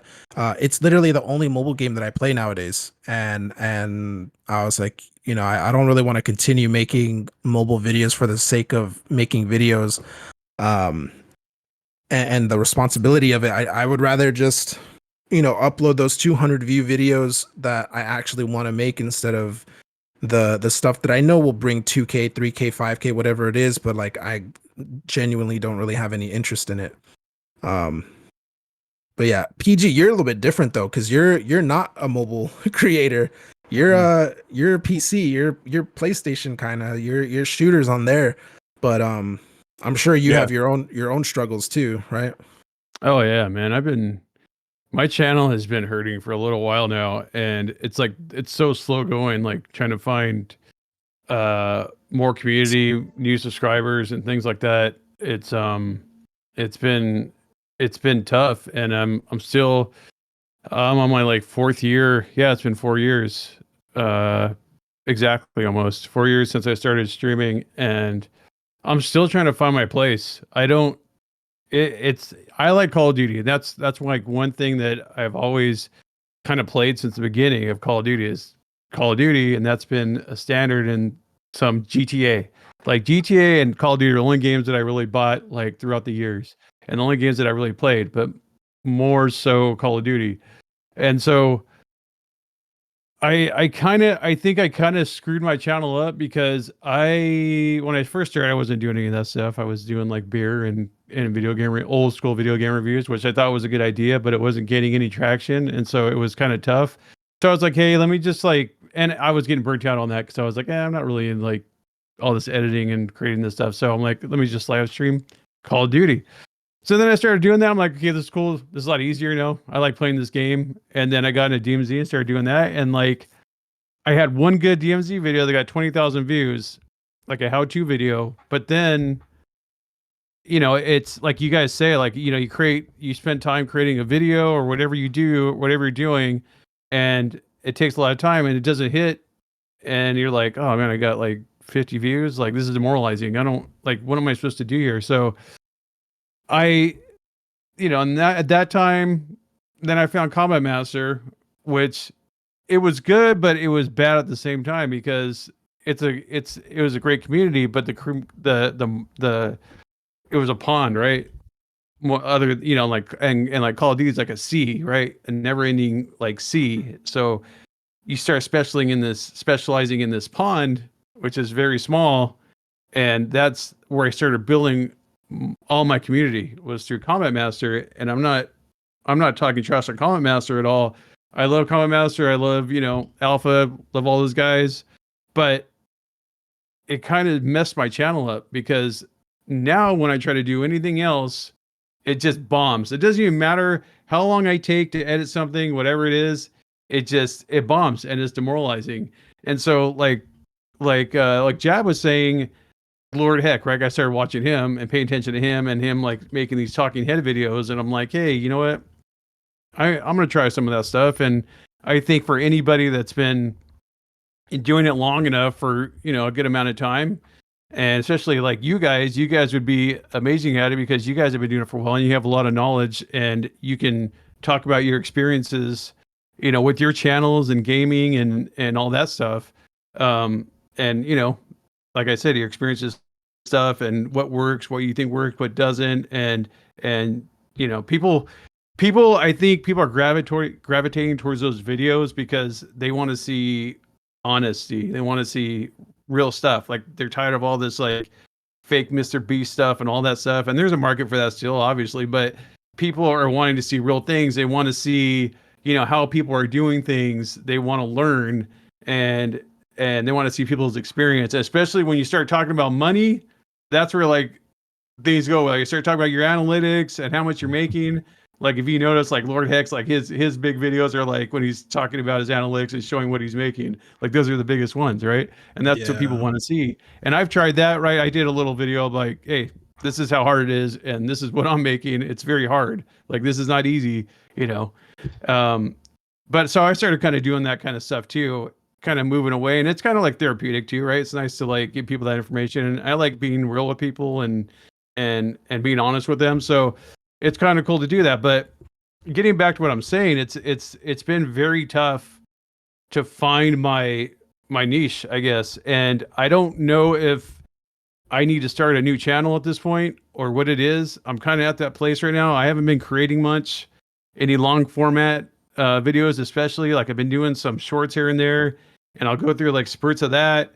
And so it's been very tough, and it's like it hurts my brain, like trying to think about like what do I want to do? Do I want to keep focusing on making like game content, live streaming? Like even live streaming is tough. Like it's been very tough. And so it's just, I don't know, it's like all of it, it's like tough. So I'm like, do I just start a new channel and start doing like, you know, help stuff, like making talking head videos and, you know, telling about my experience and maybe like trying to help people, stuff like that? Or do I keep that on this channel? Or you know, do I keep doing live streams, gaming? Like, what do I do with this? And so that's why I've been trying like to do fun stuff, like kind of like trolling people a little bit. But I'm an introverted guy. Like I'm not like the greatest at that stuff. I can't just like Yeah. I can create some funny moments like here and there, but like for some of these guys to be able to do that, like without any, like, oh man, like it kills me inside because I'm Yeah. not a real talker or like to mess with people that much. But so I've been trying different things to be more entertaining because I think what you have to provide is either you have to be entertaining or you have to provide some kind of value to somebody like with information. So Mhm. gaming is tough. It's been a very tough experience for me, except for if I'm doing combat master stuff. But even that community has like taken a dive, like big time. Like Yeah. it's a game that's just like, and Alpha knows this, and the community knows this. It's a game that's flatlined all the Yeah. time, and has little spurts of life, like very small spurts of life, but most of the time it's flatlined. And they've even said themselves, like Alpha and Spry and them, and they're like, yeah, go play the games that you like to play, but when we do updates, come back to our game. So they know it's Yeah. like that game where it's not, but like I said, maybe it was a mistake that, I got into that. I love the game, but it kind of like made my channel, it's that. And if I don't do Yeah. that, then I'm not getting any kind of views or any kind of love. So Yeah. it's Bro, it's been very tough. it's crazy that you mentioned that because I was thinking of doing another one of those talking head videos specifically about Combat Master because I have the same experience. It kind of like almost killed my channel. It basically what happened was that when the game first came out and like AB was making videos on it and I was making videos on it, it was blowing up in the mobile community like crazy because of the similarities to Modern Warfare 2019. Mhm. And I was riding that wave. That video that I did, the 2K in 3 months, whatever. Combat Master was like a big part of that, and because I was just covering like all the controversies. Like back then, they had like stolen assets and like from various games and stuff. So I would make a video, talking about this, talking about that, whatever it was. And I mean, I made a ton of money, of course, in that time period. Yeah. It helped boost some of my other content as well. In a 3 month period, I went from I think 3K subs to like 15K, so I was gaining crazy amounts of subscribers that I'd never seen before or even after. And it was crazy. But then all of a sudden every single thing that I did was dominated by like, where's Combat Master, when's the update coming, are you going to be live, like if I was streaming Apex or something, they'd be like, are you going to do Combat Master after this? And then I'd see like the live concurrent viewer number go from 50 to like 20 because like I was like, nope, I don't have anything about Combat Master for you guys. And then it was just a big drop off. Yeah. Same thing in videos. I would be making an informative video about like Warzone Mobile or Apex, and I would get like 10 plus comments like, hey man, where's Combat Master? Like, when's the update? Have you talked to Alpha Bravo? Blah, blah, blah. And it just became this thing where I was like, man, I obviously I profited a lot off of Combat Master and that wave. But at the same time, now I felt like I kind of like pigeonholed myself into being the Combat Master news guy. And Yeah. anything I did was either dominated by questions of it, or it just didn't do well at all. And that was super super tough. And then I tried to like fully like rebrand away from, like AB knows, I tried to rebrand away from Jaboosle just because it was known as like Combat Master stuff. And I tried to do jab plays to emphasize like, hey, I'm a gameplay channel. I'm not like a Combat Master news and leaks channel and stuff like that. Yeah. And that didn't work. And I ended up losing like 1,000 subs, I think, in like 1 week just from uploading non-Combat Master stuff. I was doing like Pokemon Unite and like Apex Legends Mobile, I think.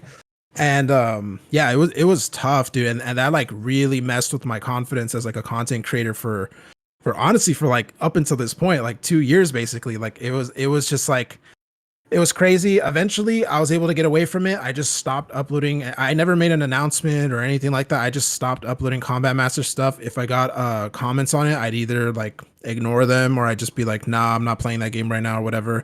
I would make videos from time to time, like when they had those major updates, like when that BR mode came out and stuff like that. But then I would go back to doing my other stuff just because I wanted to separate myself from that game like crazy, just because it really really hurt my channel in the long run. It was really good for like 3 months, 4 months, whatever, and then it was Yeah. 2 years of trying to recover from that. And yeah, it's crazy. It's crazy hearing you say that happened to you too, because yeah, that was exactly like my experience. And I too, like I was never in love with the game, but I enjoyed it. Spry has been really cool to me. Alpha has been really cool, but it's definitely had like a really negative effect on my channel overall.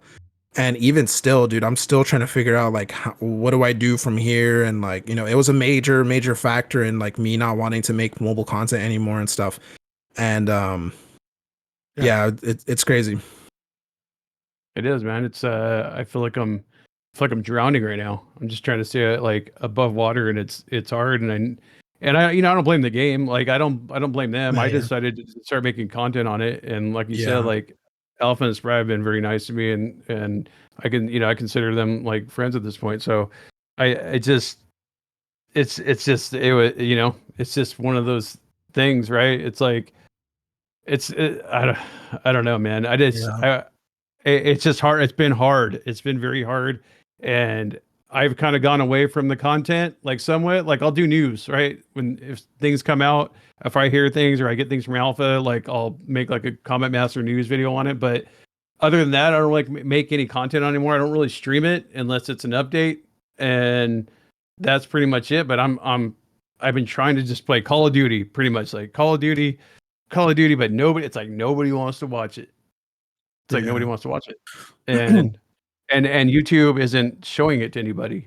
They're not like, "Hey, look at this guy. He streams Call of Duty." It's like, and like you're saying, like I don't know if it's like you're saying, like YouTube doesn't want to show what you're doing unless you're just doing that one thing. Yeah, Instead of, like, it doesn't really Yeah. reward variety. No. Really, it No. rewards when you focus on a specific niche and you Right. spam that.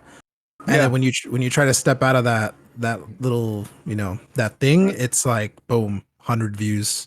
And Right. Yeah, it's like almost they want you to create multiple channels. Mhm. They don't. Yeah, and so That's another unfortunately, thing. I might have to do Yeah. that. So Yeah, that's another thing that I've been struggling with too. Like I already have another channel. AB knows about it. My Nintendo based channel. I made that during like some of my low points where I was literally uploading like 5-6 videos a month, just because I had no motivation to upload mobile content. yeah, And so I was like bro, like I like making videos. I like making content. There's a lot of things that I want to talk about, but I feel like they just don't go on this channel. And so I made a second channel, a Nintendo based channel, and I made videos on there, and they were actually successful. Like, I was surprised. I've checked the analytics on it because I usually don't check it a lot, but almost every video is like at above 1,000 views. Some of them have even hit like 15, 20K and stuff like that. For a essentially, I think I have like 20 uploads on there at most or something. So it's been pretty good, but at the same time, even that, like even uploading a second, even making a second channel, I would still like be working on Xenojab content, and I would feel guilty that I was not using that time to upload on Jaboosle instead. So it became this kind of cycle where I was like, I don't want to make mobile content. I want to make, Nintendo content, whatever it is. I work Right. on Nintendo content. I feel bad about not uploading on Jaboosle. And then it goes back to, I don't want to make mobile content though. And it was just this like cycle. And then it would just lead with me not uploading anything on either channel. And Oh yeah. it's been tough. If honestly, if I could do it all over again, I don't think I would have chose mobile as my subject. I would have either waited until I had access to like computers and stuff like that, or I would have just like very early on transitioned to something else. I didn't though, because I was kind of just like, well, I've already been doing mobile for like a year, and I've got X amount of subs that are here for that, so I might as well keep going. And then it's kind of become this thing now where like I'm thinking like, should I just stop? Should I just leave the 24K sub channel alone and start a new one and just focus on that and things like that? Like it's something that I've definitely struggled with too. But I don't know.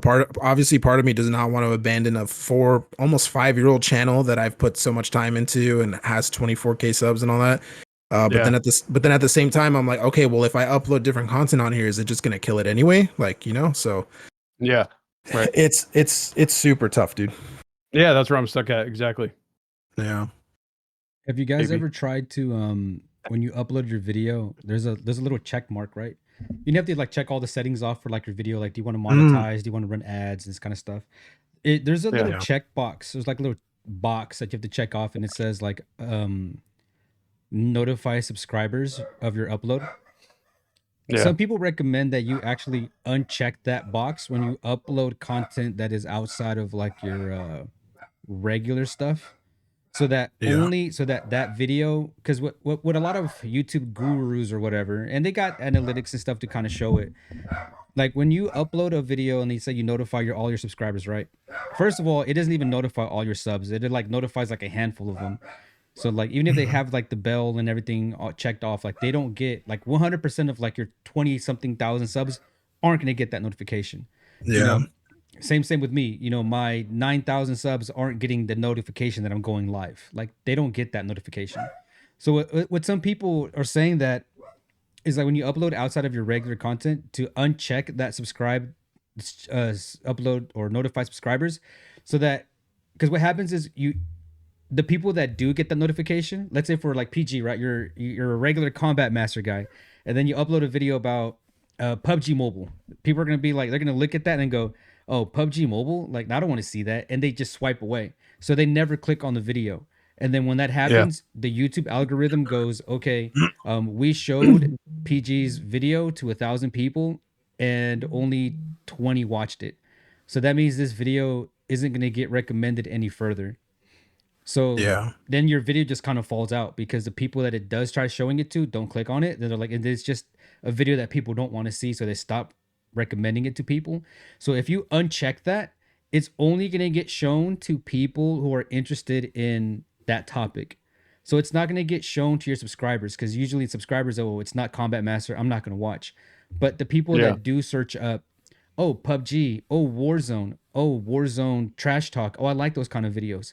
So if it shows that video to 100 people, and let's say 50 people watch it, then it goes, okay, 50% hit on that video. Let's show it to another 100, and then another 1,000. And it just kind of goes up from there, because it's only being shown to people that are interested in that content. And that kind of helps build you up in other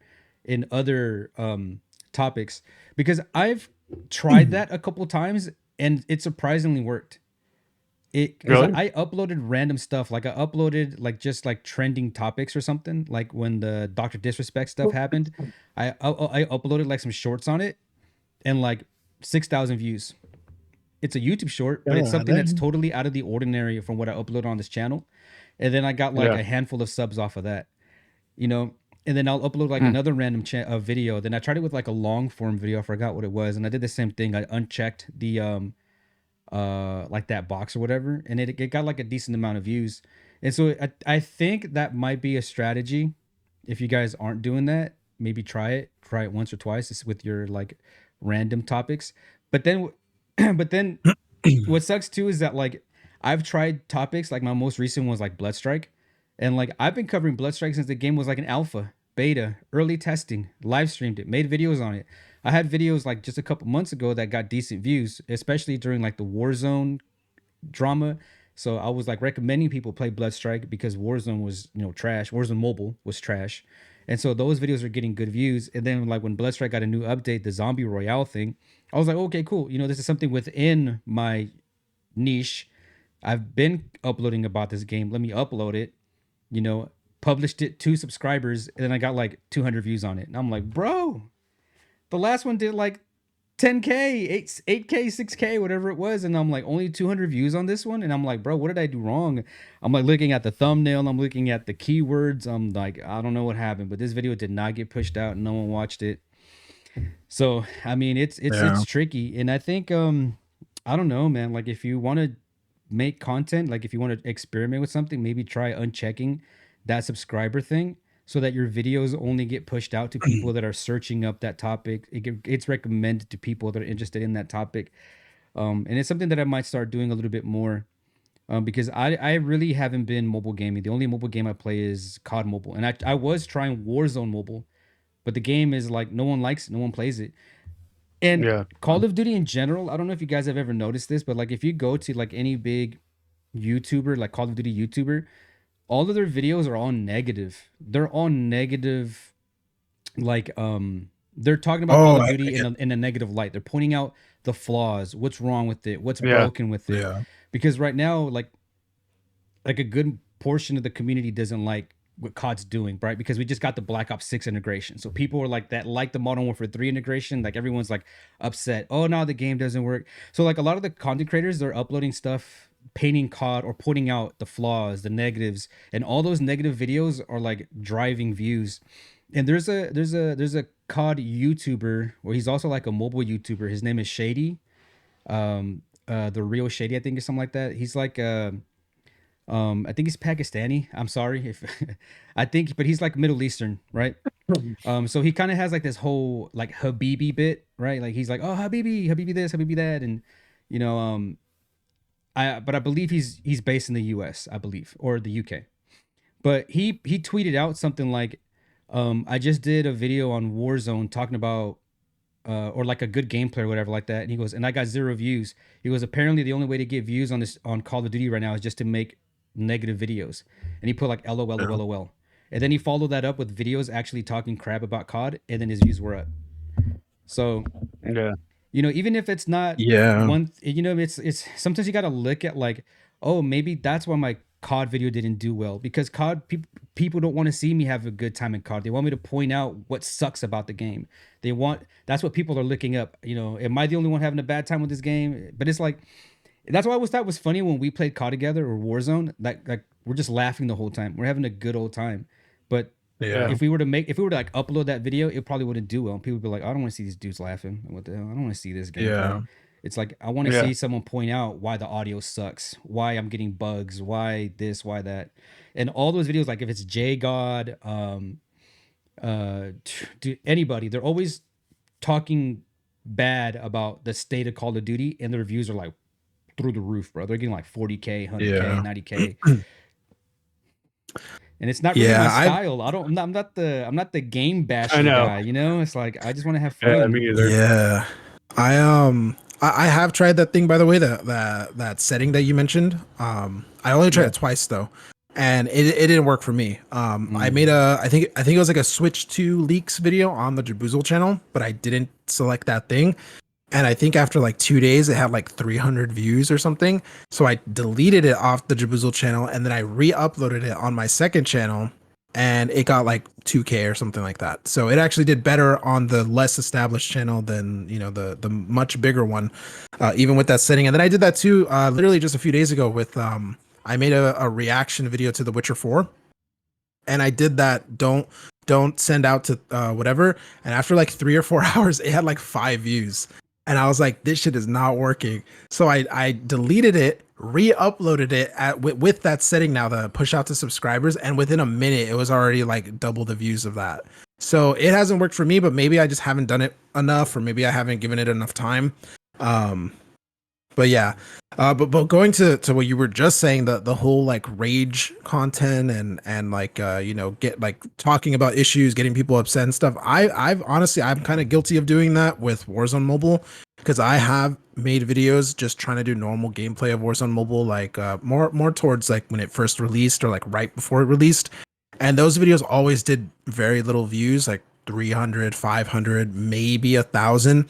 And then I'll make a video talking about the controversies, about how it's broken, about how whatever.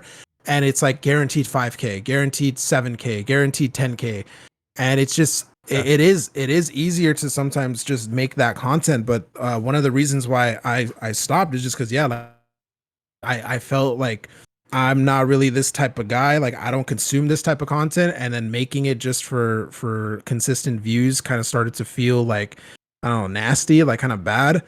And so I just stopped talking about the game entirely. Like after the Black Ops 6 stuff, I made a few videos showcasing the issues, and then I was kind of like, yeah, I'm just gonna stop talking about the game, because I don't want to keep making these like this game is doomed type videos anymore. And I've noticed too, like what you've been saying, like those videos though do numbers with like the mainline Call of Duty games. I saw a live stream literally yesterday, and it was a guy. He had like 1,000 people in there in on TikTok, and the entire time he's playing Warzone, and he's just talking bad about the game. And all the comments are like, they can't fix audio, or why can't I hear this guy, or the game is running slow on my PC when it used to not run slow after the Black Ops 6 integration update. And it was just him being like, he was literally being like, type 2 in chat if you could never play this game again, blah blah blah. And then it's just like chat, it's just like two two two two two two two, and it's just like him hating on the game while he's playing it.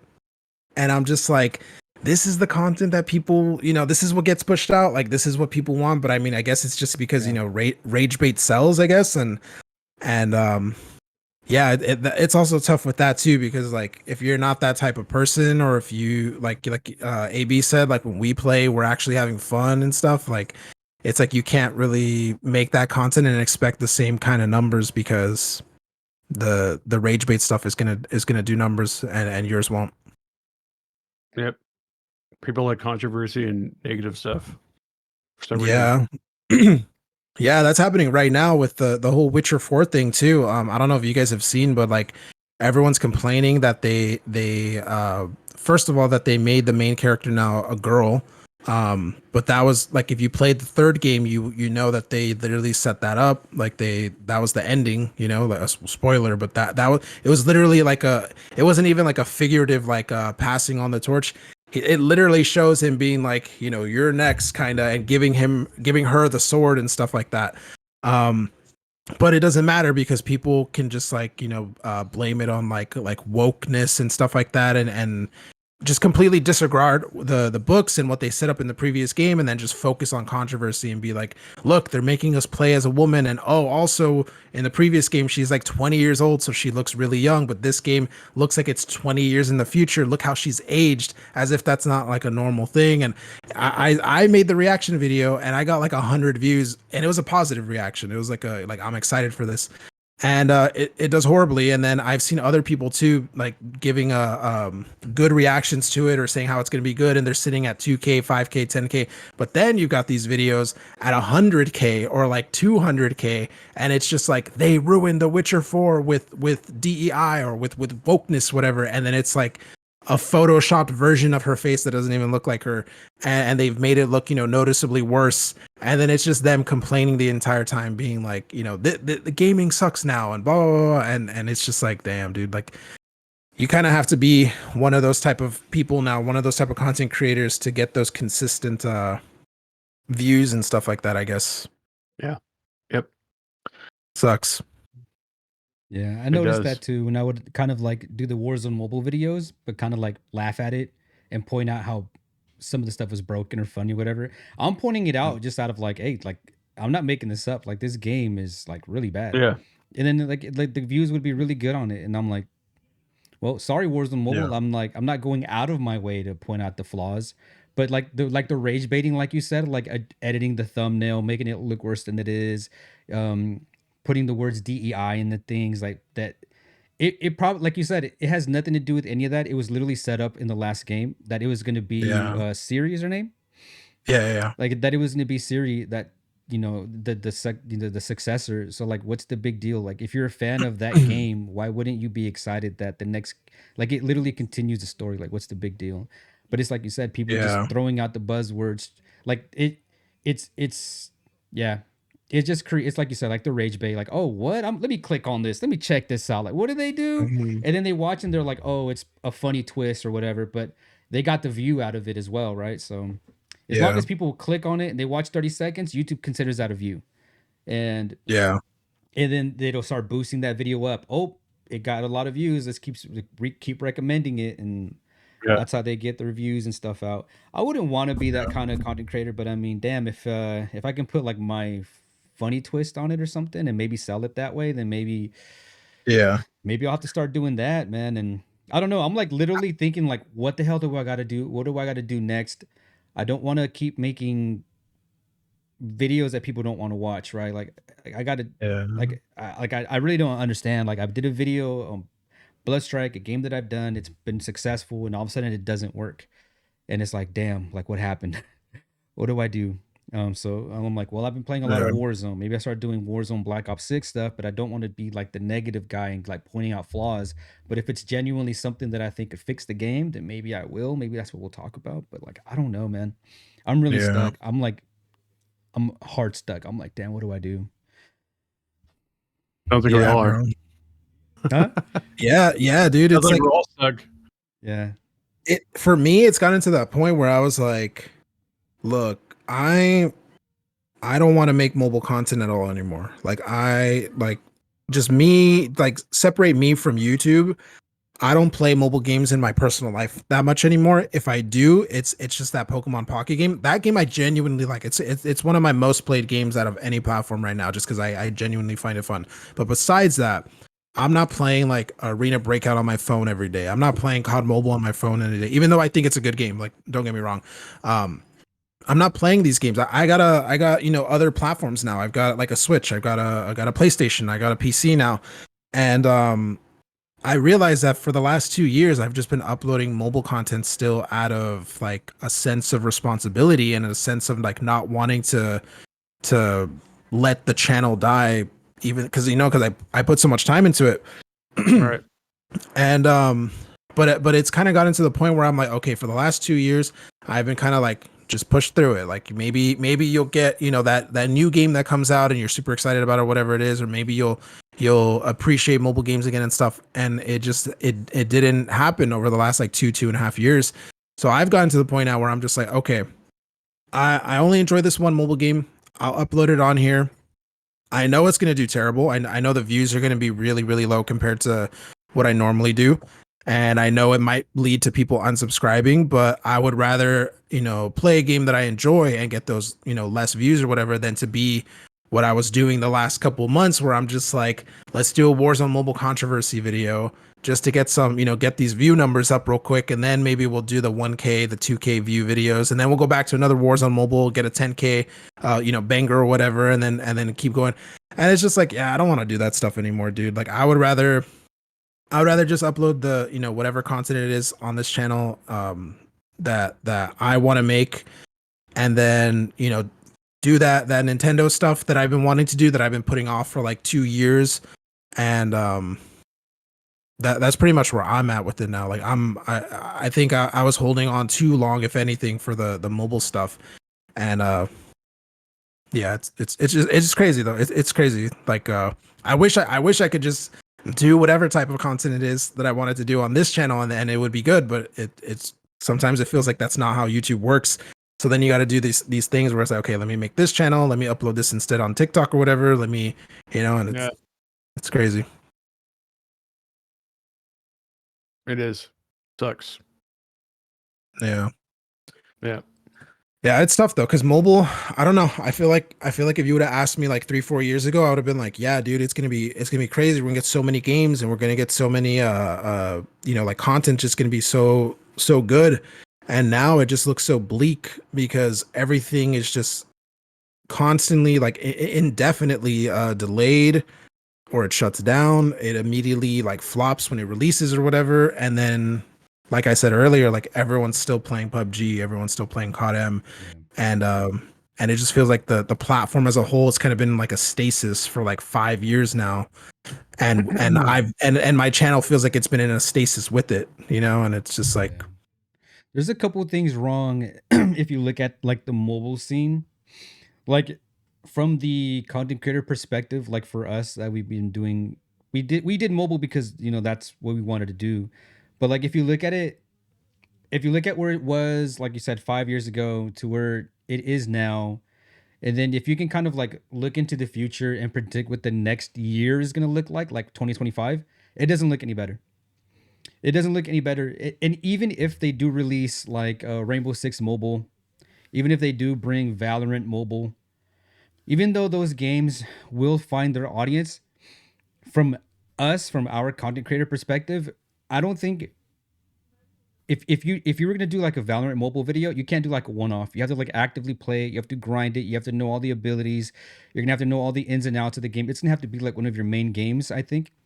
And I don't think I'm that guy. I'm not gonna be playing Valorant mobile. I'm not gonna be grinding Rainbow Six Mobile. I'm not going to stay consistent playing those games. So there's no way that I can make videos on those games and come across like an authority figure, right? You kind of have to know what you're talking about. And I'm not going to know what I'm talking about with those games. So if I were to put my eggs in that basket, I'm going to be like, I don't think I'm going to be able to make content for the next coming years unless I'm doing like negative videos. Like if the games suck, then I can make videos on that. Oh, look how bad this game is. But again, I don't want to be that guy either. So if I look at the next year, mobile gaming probably not going to be all that great. And we're going to be doing what? The 6th year of COD Mobile, the 8th year of PUBG Mobile. You know, those are the only games that really excel. And then Yeah. or have a community, right? Active community. And then you also got to look at it for, you know, our growth, our own growth, right? Our own livelihood. The CPM, the money that you get out of mobile games is almost non-existent. People ask me, they're like, "Oh, how much money do you make on YouTube, bro?" I literally make $1 for every 1,000 views. If I make a 20,000 viewed video, bro, I just made $20. I mean, that's like one meal from McDonald's. You know what I mean? I just put in 7 hours of editing to make $20, and that's just one video. And then none of my videos get 20,000 views. Like I get consistent, maybe 1,000, 2,000 views. I just made $2, bro, for 4 to 6 hours of work. It's on the lowest end. That Yeah, CPM is the lowest end. It's like bro. $1 to like $30, and that's like on the lowest end. Yeah, gaming I feel can be very hit or miss. Obviously depends on games, but the gaming is usually seen as like one of the lower ones, but mobile gaming specifically, dude, is super low. Like you're talking like like the lowest end, $1. Sometimes you might check some of your videos and you might even be in like the 50 cent, 60 cent range. It's crazy how little mobile gaming like makes that RPM or CPM, whatever it is. And I think the reason why, I was watching a video actually of someone explain it, and it was basically just saying that you know, the rate that you get paid per 1,000 is based off of that's your cut basically from what advertisers are paying YouTube to advertise in you know, your video in the specific countries that your videos are being pushed to. And mobile gaming is super popular in these countries like India, the Philippines, Indonesia, Malaysia, and these are some of the lowest paying like advertisers pay the lowest amount to advertise in these countries specifically. So it's nothing to say anything bad about those countries or anything, of course, but it's just the truth. Like advertisers pay cents on the dollar to advertise in those countries than like the United States, for example. And so because of that, our cut is super low. So yeah, like AB said, I can make a video that does, I actually made a video that has it's my highest viewed video. It's like 140K. And I checked it the other day.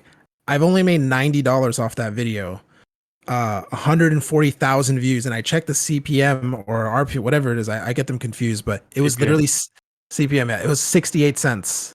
So I was getting paid for that video specifically. It was 68 cents per 1,000 views, and I got 140,000 views. I didn't even get $100 out of that. Meanwhile, I'll upload a topic that is more like US based. For example, last week I made a video talking about Shroud and some dumb stuff that he said. It was like streamer drama. And so it had nothing to do with mobile gaming really. That video right now, the CPM is like $3. And it's only gotten 20K, and I've made $90 off of that video so far. So that video that has like 1/6 of the views of my highest viewed mobile video, you know, it's made the same amount of money with 1/6 of the views. And like that video is like 2 years old. The Shroud video is a week old. You know, it's gotten that success in a week versus this other thing that was way more successful view wise and made, you know, the same money.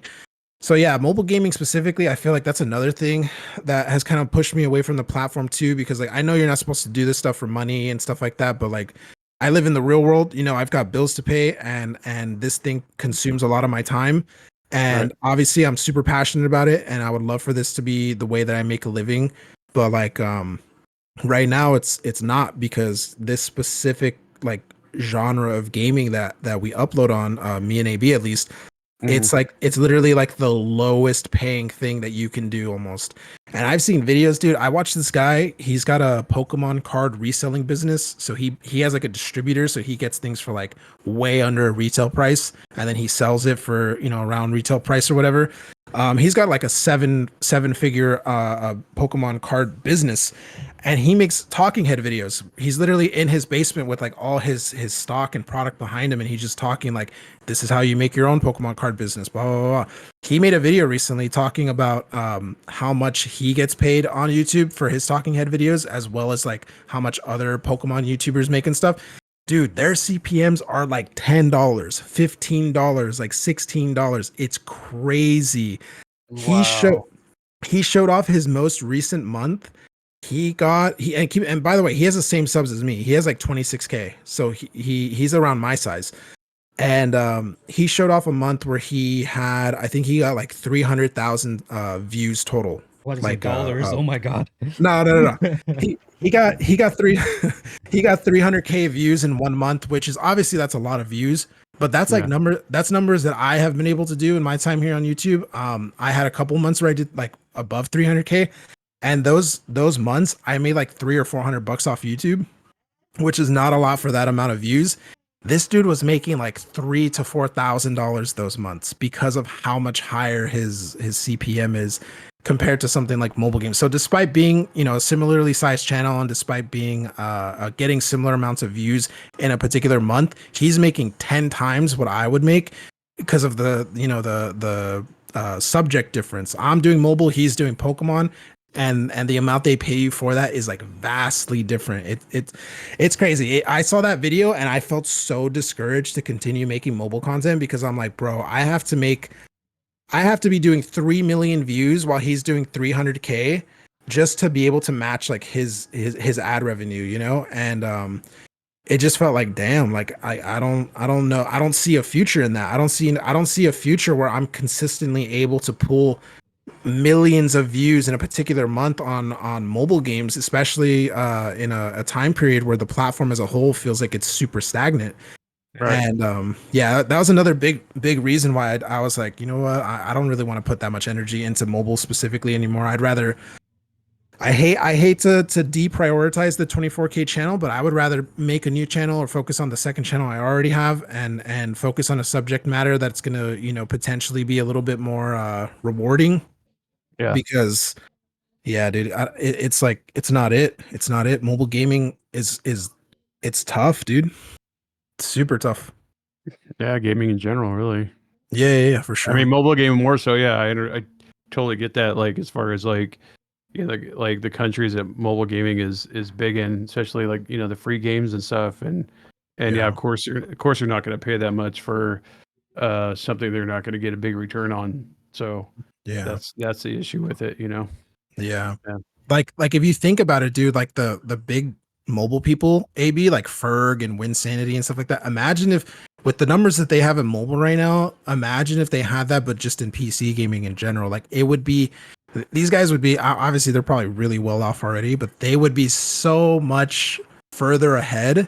Yeah. Because the subject that they're focusing on is just so low paying compared to pretty much everything else. It's crazy. Like it kind of gave me a different perspective where I'm like, damn, some of these guys with like 1 million subs, they're probably making less than these like PC guys that got like 75K, 100K, like a tenth of their viewership, a tenth of their numbers, but they're making $10 and they're per also kind thousand. of like the outliers in the mobile gaming community. Like there aren't too many Yeah, 1 million mobile gaming channels. There's, like I can to name the top there's off my like head, Winsanity, Ferg, and like Exotic Gaming.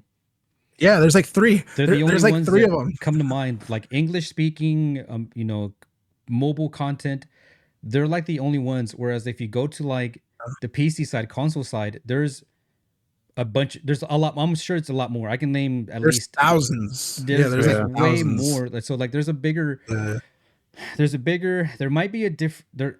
So it's like two different communities. Like you said, mobile probably a little bit more international. You're looking at like India, Philippines, China, those countries. And then with like Call of Duty, Warzone, PC stuff, it's a lot more Western. It's a lot more the Americas, Europe, UK.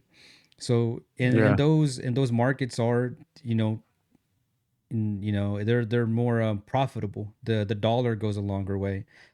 And I think the thing with ads too is that they also you'll get they'll run more expensive ads. Like the reason why those videos or those countries have higher CPMs is because the ads that'll run on them, they market them towards the demographic. They'll look at, it's a Call of Duty. It's a more mature audience. They're between the ages of 18 and 30. Those are like the prime demographic. Those are people that are buying consoles, TVs, cars. They're buying more expensive stuff, so they're going to run more expensive ads on them. Whereas on mobile, they're going to look at like, oh, well, these are, countries in other parts of the world, and they're probably more younger audience. So the kind of ads that we're going to give them are more mobile game ads. So that's the ads that are running over there. You play mobile games, you're going to get mobile ads. Whereas me, like if I watch, something like, a car video, I'm going to get, hey, you want to buy a $50,000, Roadster or something, or hey, you interested in getting a loan? Those are the kind of ads I'm getting, so they're more expensive. They're gearing towards a more what do they call it? An audience that has disposable income. Yeah. Yeah, dude. I've seen my own ads like on my alt, or I'll see my girlfriend queue up my video on on the TV or whatever, and my own ads are always mobile games. It's just Genshin Impact ads or Pokemon Go ads or whatever it is. But then I watch other people's content, and it's like Subaru ads or like Ford ads or like iPhone ads and things like that. And I'm like, bro, I don't get these. Like these are for sure like those higher paying, ads and stuff like that. No, I get fucking AFK Journey ads or whatever it is. Like I get those whack ass ads, dude. Yeah. Free Fire. It's crazy. A lot to think about. I really hope, like, if we do pivot or transition to different content, for the viewers out there, for the viewers that are watching, and you're familiar with our channels and mobile content and the stuff that we usually upload on, I hope you guys can like understand, and like, if you can't join us on the journey, like at least understand that we've been uploading on these channels for a long time, dude. You may not have watched all of Jaboozle's content from day one, but Jab's been on YouTube for like what, 10 years now, broski? Almost 5. No, you've been on YouTube a lot longer. No, I started in 2020 in the pandemic. Well, I made the channel in like 2019, but I started during the pandemic. Okay. So 6 years or so, right? 5 years, 10 years. 5, 6. Okay, well, 5, 6 years, but like you weren't doing it for like you said, for the money, because you stuck to the mobile thing. You know what I mean? You stuck it out as long as you could. Same thing for me. You know what I mean? Like I stuck it out as long as I could. We all. I like that you've been doing Warzone, dude, because I've always said that you, unlike me and PG, which are a little bit more like introverted and stuff, like you have a natural like personality that attracts people. And I think that's why even when you're playing Warzone, you still have the people that clearly in your chat, they don't even got like a PC or a console, whatever it is, but they're still watching you. Yeah. Unfortunately, me and PG were not blessed with this gift at birth like you. Nah. But that's why I like that you've been doing Warzone and stuff, because I feel like you could shine outside of mobile games in general, and the return might be a lot better, because obviously, like you said, you've been on YouTube what, 8 years now, and you're about to hit 10K, which is like a huge achievement. Like 99% of YouTubers that start YouTube won't ever reach that, but yeah, I sometimes I do imagine, like with you or even like with me, I'm like, where would it be if we had put in all this time and energy and effort into like something that was a little bit more, I guess, mainstream in our field, in our area, and not mobile specifically. But yeah, I just wanted to say, like, I like that you've been doing Warzone. I think it's super entertaining, and your numbers, dude. You used to do Warzone and you were like at like 10 concurrent, 12 concurrent. Now you're hitting like 25, 30. I think yesterday you were at like 34 for a minute. Like you're, yeah, like it's growing, dude. It's all of PG's raids. He's been raiding me after his stream. He's been bringing all his viewers like over. Hell yeah, dude. I mean, and you know what? Like I can count them all on one hand. Hey, bro, that's what we should do, man. Like honestly, like we we do need to like support each other, bro. Like when we transition Yeah. content or if we try something new, like, hey guys, Yeah. Jab is live streaming something different right now. Go check him out. Stop by, say hi, or check out his video. You know, I try to do that kind of stuff because you know, it's hard for us smaller channels. I consider Jab to be a big channel, but I mean, you know, for the smaller channels, like, dude, there's no one like really besides Lord Heck. I mean, Lord Heck has been super supportive. He's been cool. Lord Heck has stopped by videos. Lord Heck is he's become a member. When I stop by his live streams or whatever, like he says hi, like you know me, like he recognizes, right? Because Yeah. he was there with us and on the Combat Master grind. So he's been really dope. But there's I didn't very even know few. that. Yeah. Yeah. Like until he Bro. told me that. I'm like, hey, you know Jab and AB? He's like, oh yeah, there's the homies. I'm like, oh, you know this guy.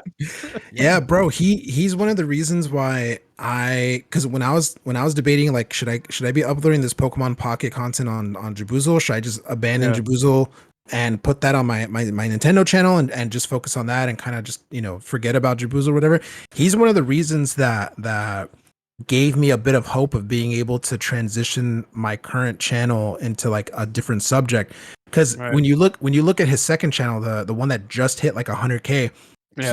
he was a mobile YouTuber. He had like he had those 500 view Combat Master videos or those, you know, those 1,000 view Warzone mobile videos or whatever, and he has been able to successfully transition it to something that is 10 times 20 times more, you know, better for him, both as like a, you know, the mental thing where he's like, I always wanted to do this, I always wanted to be able to talk about anything and people tune in and blah blah blah, and also he's making like a killing on that channel now. And so yeah, like he's kind of giving me hope that it's like, yeah, it is possible for us to transition, do something else. We just gotta kind of put in the work and figure out what is it that other thing is, and then Right. kind of just stick through it. And like, obviously it's not going to be an overnight success. Most of the time it isn't, but yeah.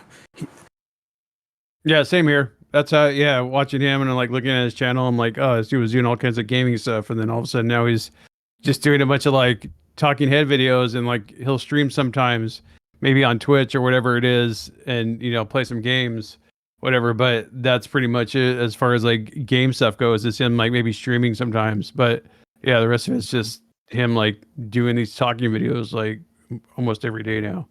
Yeah. So, The way I see it too, because I messaged, I don't know if you've ever seen him on Twitter, AB. I don't know how to pronounce his name, but it's Muazz or something like that. Muaz. Oh yeah. He's Yeah, like I've that seen him. YouTube guy. Yeah, he's always offering help. Yeah. He's always offering help. He's always like, if you got questions about YouTube, DM me or whatever it was. He was advertising some tool for content creators to help with YouTube titles specifically, I think. And he was like, DM me if you want access to it. So I DM'd him, and I was like, yo, I'd love that, because that's something I struggle with, is like good titles.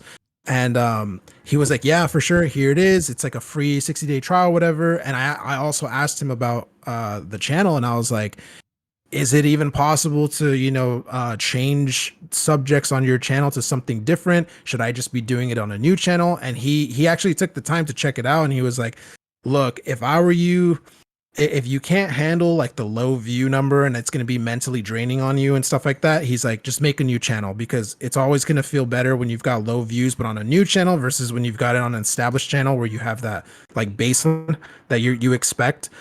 And then he was like, but if you can stick it out and you can kind of put up with the low views for a while until you start to I guess get a new audience or transition your current audience to the new content, he's like, you can do that, like it is possible. He's like, if it's monetized, like that's a valuable channel, like that it takes a long time to get to that.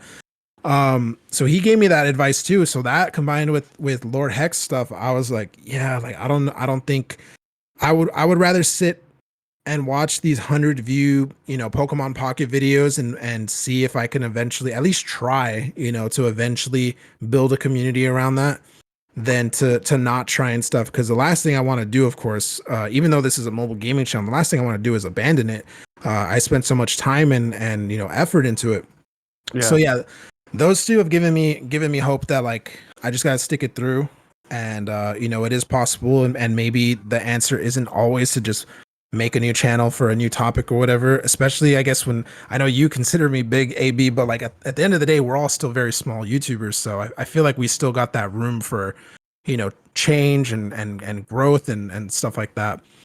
But It's just it's gonna be tough though. It's gonna be tough. We for sure gotta like AB said, support each other. Try to like get our community to go support the others community and stuff like that. Because Yeah. those transitionary periods, dude, are definitely gonna be rough on like the views and stuff like that, which can be rough on the mental and stuff. So Yeah, We're in it together. yeah, Let's do it. for sure. I think we're all, for sure, we're all capable of being successful in whatever direction we go. 100%. We all have it, right? Like I know Yeah. Jab's got it, PG's got it. It's just a matter of just figuring it out, man. Figuring it out and then trying it. Yeah. You got to try. That you got to try. Like that was the one thing I said for myself. I'm like, dude, if I don't start uploading videos for this 10K, like I'm not gonna get there. So then I started uploading like a bunch of videos like in a span of like a week or whatever. And then I saw the drop in the views and I was like, oh crap. Let me pause real quick and like figure it out because I don't want to waste my energy and my time doing stuff that I like it's not working out. Like let me pause, let me think about it. And I just went back to streaming. I'm like, bro, streaming is so fun. But you gotta try, man. You gotta try and see what comes out at the end, dude. Because you just can't give up on it. And if you do got to start a new channel, then that's what you got to do. But if you don't try, uploading it and see what happens, then you don't know for sure. But yeah, man, we all got it. We could do it. It's got to figure it out. This is why we got to get Lord Heck on, dude, because I feel like he could set us straight. I feel like he could be like, just do this, and that. You're good. Well, Dude. if you kind of look at the way there's a way to pivot. That easy. There's a way to pivot and make it work, right? Like I'm already doing Call of Duty Mobile, so I'm with I consider that the Call of Duty community. So now and people always know, oh, that gun is from Cold War. Oh, that's a Modern Warfare 2019 gun. Oh, I'm excited for that Modern Warfare 3 map or whatever. And it's like, okay, so the COD Mobile community is familiar with the overall Call of Duty universe. So if I play a Call of Duty game, there's going to be some overlap. If I play Warzone, there's even more overlap. There is overlap within the communities. You just got to find those people, and show them like, hey, we can do this too. And then you have that group of people, and then hopefully they start sharing and spreading, and then the YouTube algorithm gets on your side, and then you can, be successful in that pivot. Like with Lord Heck, his pivot is crazy because he was like a professional dancer. His channel has like almost 1 million subscribers or something like that. Like 700-800K. Dude, he's huge. He's huge with the dance within the dancing community. That was his job. He was a dancer, made dancing channel, and that he was successful in that. Then he started a mobile FPS channel, did Combat Master. Then he started pivoting from Combat Master to other shooter games like Bloodstrike, Warzone Mobile. And then I think at some point he realized, like, you know what? Like the mobile scene isn't really popping off anymore. So then he was like, let me do some PC gaming stuff, but I'm gonna bring the mobile twist or not necessarily the mobile twist, but he did a twist on it. He started using the Nintendo controllers for the motion stuff. Yeah. And so that was a unique twist during his pivot. And then he blew up from there. And he was playing Call of Duty, Rainbow Six, and that was the pivot. He did an interesting pivot, but still within what he was doing. It's still first person shooter games. Plus his personality, you can't beat that. And then he was just exactly. Then he was bringing consistent content, and then you see his growth, and then you're like, now then he pivoted to, now I'm gonna kind of help people because I've kind of made it to a very high point in this YouTube stuff. I could probably start sharing knowledge, and that's another pivot.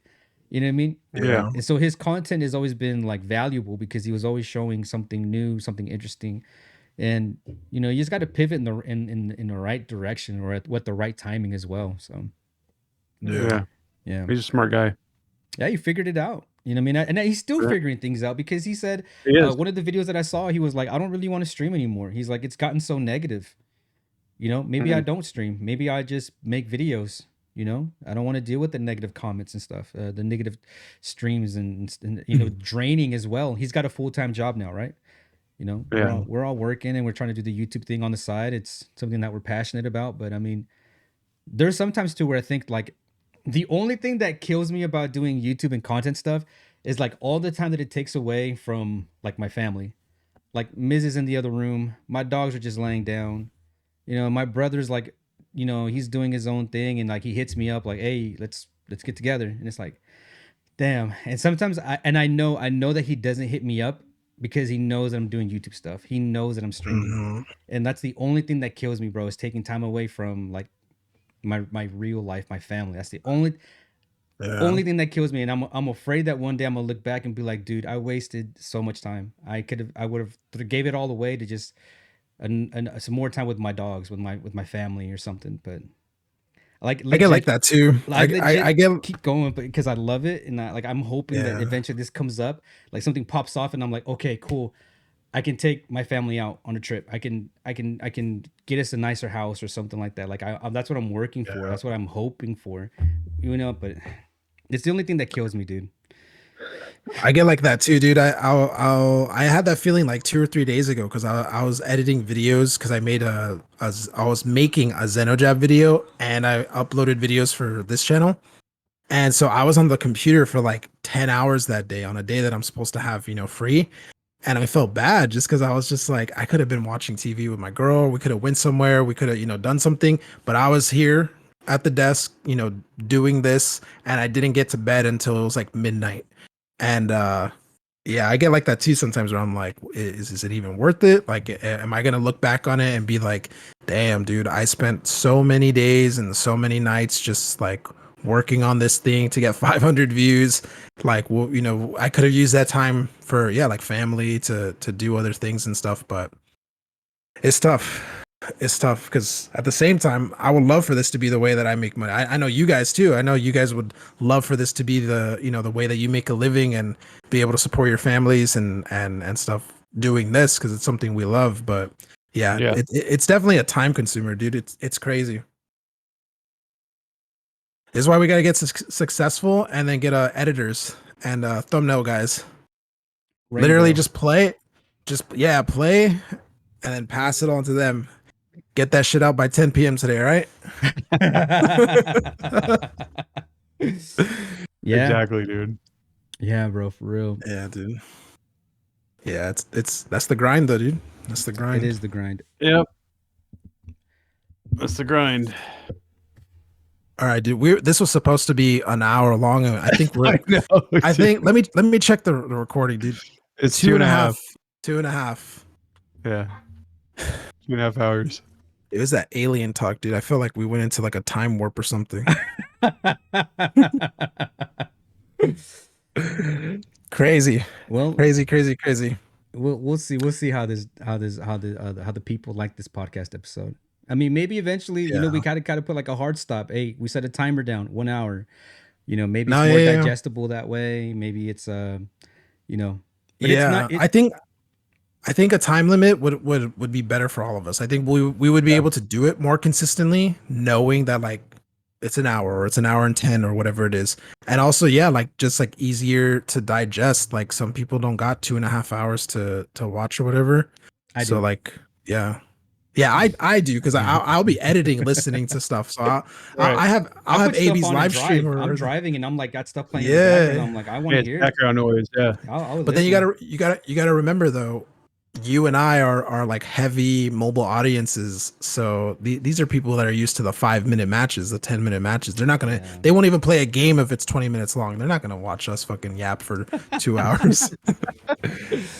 But yeah. I think for sure next time one of us has to just be like, I got the timer going. Like once it's getting close to that timer. Oh, PG can be that guy. Yeah. All time. Give your closing thoughts and then let's wrap this shit up. Put a big old like clock behind you, bro, like a grandfather clock. And it just bangs every 15 minutes. Boom. Wrap it up. If someone pushes us past like the hour mark, I'll just start spamming the soundboard and drown them out. There you go. Wrap I'll it just up. that'll You got to play like the music like at the award shows where they start playing music over people. Oh, dude, that's so Wrap it up, Bob. That's a good one. That's so rude. Wrap it up box from the spell show. I will say though, these podcasts are very therapeutic. It's nice to talk to somebody that's going through what I'm going through. Yeah, Yeah, bro, because being Yeah. a YouTuber, I think one thing we didn't touch on is like it can be very lonely because people Yeah. in your real life, obviously they'll support you. And I know you guys got wives, you got, siblings and stuff like that, but um sometimes they don't know exactly like the stuff that you think about and the stuff that you go through to make content and stuff because they don't do it, right? They can only really, be there for you and tell you that, but that's it. Um and yeah, like even though YouTube, you're uploading videos to like thousands of people potentially, like it can be kind of lonely, like not having someone that also goes through the same things to Right. kind of talk about. So yeah, it could be super therapeutic, dude. You know what's crazy is that I have like coworkers and friends and stuff. They're like, "Hey, you want to join our Minecraft realm?" And I'm like, "If I join, you're gonna see my username." And I've They had don't people that are know. like, "Oh, you play COD Mobile?" I'm like, yeah." They're like, "Add me," and I'm like, but then you'll see my username." No. I'm like, That's "No, why I stopped no." putting YouTube You're like, in nah, my I don't name. play that game. Yeah. Dude, I stopped putting YouTube in my name because I would get people when I'd play online, I'd get people like leave a comment on one of my videos just to be like, you sucked in that match in League of Legends Wild Rift, by the way, or whatever. And I'll be like, oh my god, dude, because it's just free advertising on my channel, which can be good, Yeah. but it can also be like they find you immediately. Some people will look you up if you've got Yeah. TTV in your name or YouTube in your name or whatever. I swear when I stream Yeah, it's- Warzone and I kick somebody's ass, or at the end of the match, there's like an extra 4 viewers in the stream every time. I swear. It's probably the people that just got beat and The- they check it out and they're like, "Oh, fuck this guy." And then they leave. Yeah. Yeah, I used to get that all the time, dude. I used to get that all the time. I stopped putting YouTube in my name now. Never happens. Damn. They love Jab. No, they hated me. Cuz he was too They good. love to hate you. They'd be like, "You threw that match, by the way, bro," in my comment section. Crazy. Yeah. All right, boys. I All think right. that's a Yeah. show. I know you guys are Yeah. super busy. You guys got business contracts to sign. Mhm. PG's got to go refuel the Ferrari real quick. And charge the Tesla. I gotta eat. hmm I need my protein. Oh, we didn't talk about PG getting arrested. Oh, wait, man. what? Oh, I didn't get arrested. Totally missed Oh. that part. Damn. Oh, Yeah, my I just had God. the cop show up at my house They showed up at your house? because I was Why? well, I was trying to make content and I was like, J5's not home right now, so I can like be loud. So we live in like a townhome community kind of thing. So right across from us, like we're on a corner, so right across from us there's like another house, and then we're connected to another place directly on this side. Well, I don't know if they called the police or not, but I wasn't even live streaming or anything. I was just trying to make content. So my idea was to like go into Warzone and then ask if like, people can hear me, like, hey, can you hear me? Can you hear me? Can you hear me? And even if they could hear me, I was still gonna act like I couldn't hear them. So I was gonna get louder and louder. So I did that. And so by the loudest I got, I was like yelling at the top of my lungs, hey, can you hear me? Testing 1, 2, 3. Can you hear me? And I was yelling. And then all of a sudden my phone, I get a notification on my phone, I look down and we have a video doorbell. So I looked at it, I'm like, looks like the police. I'm like, I probably should go answer that. So then I got up to go to the door, and I was thinking about not even. I was like, well, maybe I shouldn't. And so I went to the door because I've been watching. So let me preface this. I've been watching a lot of the body cam videos on YouTube, police. Oh man. And so I was just like, dude, I don't know if I should. I was like, forget it. So I went down there and I went and opened the door, and the cop was like standing outside of. We have like a little gate and a little patio, and he was standing outside the gate, and he was like, "Hey, are you okay?" I'm like, "Yeah." Oh no, he's like, "Do you need help or something?" I'm like, "No."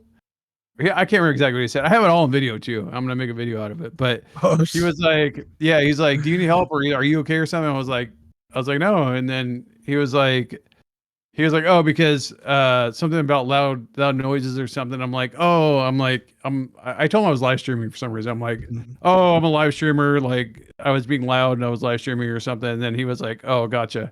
And then he just turns around and walks away. And so I go back and I watch the doorbell video, and because I wanted to see exactly like what went down. And so what happens is these two cops walk up. There's one that's like standing kind of at the house on the corner, and it's like a woman cop. And these two cops walk up, but you can hear someone like repeating what I was saying. They were like, "Hello, hello, can you hear me?" And I'm like, "Who's saying that?" I thought it was the neighbors, because there was like one of the neighbors was standing outside talking to somebody else. So I automatically assumed it was them that called them. So anyway, when the cop approaches the door, and he's like, he looks over at the lady cop, and he's like, "Hey," he's like, "Sorry about this." Like, and he's pointing at that other house. So I don't know if the police were already there and they heard me yelling, and then the police called the police. I don't know what happened, but so anyways, the cop comes to the door, he knocks on the door, rings the doorbell, and he like waits for a second, and all of a sudden he's like, blah blah police, welfare check. And I didn't hear any of this stuff until I saw the video, and he's like, welfare check. And then there's another cop that comes in, he's like looking through my front window. He's like looking inside, and then that's when they walk outside the gate, and then that's when I come to the door. But I noticed on the video when I watched back, the cop like that starts talking to me, puts his hand over his gun. Like, Damn. as soon as I open the door, he's all. Oh my god! They're like, "Hey, And this then, dude's big. This is a massive dude. He's 6'3". He looks like a gaming OG.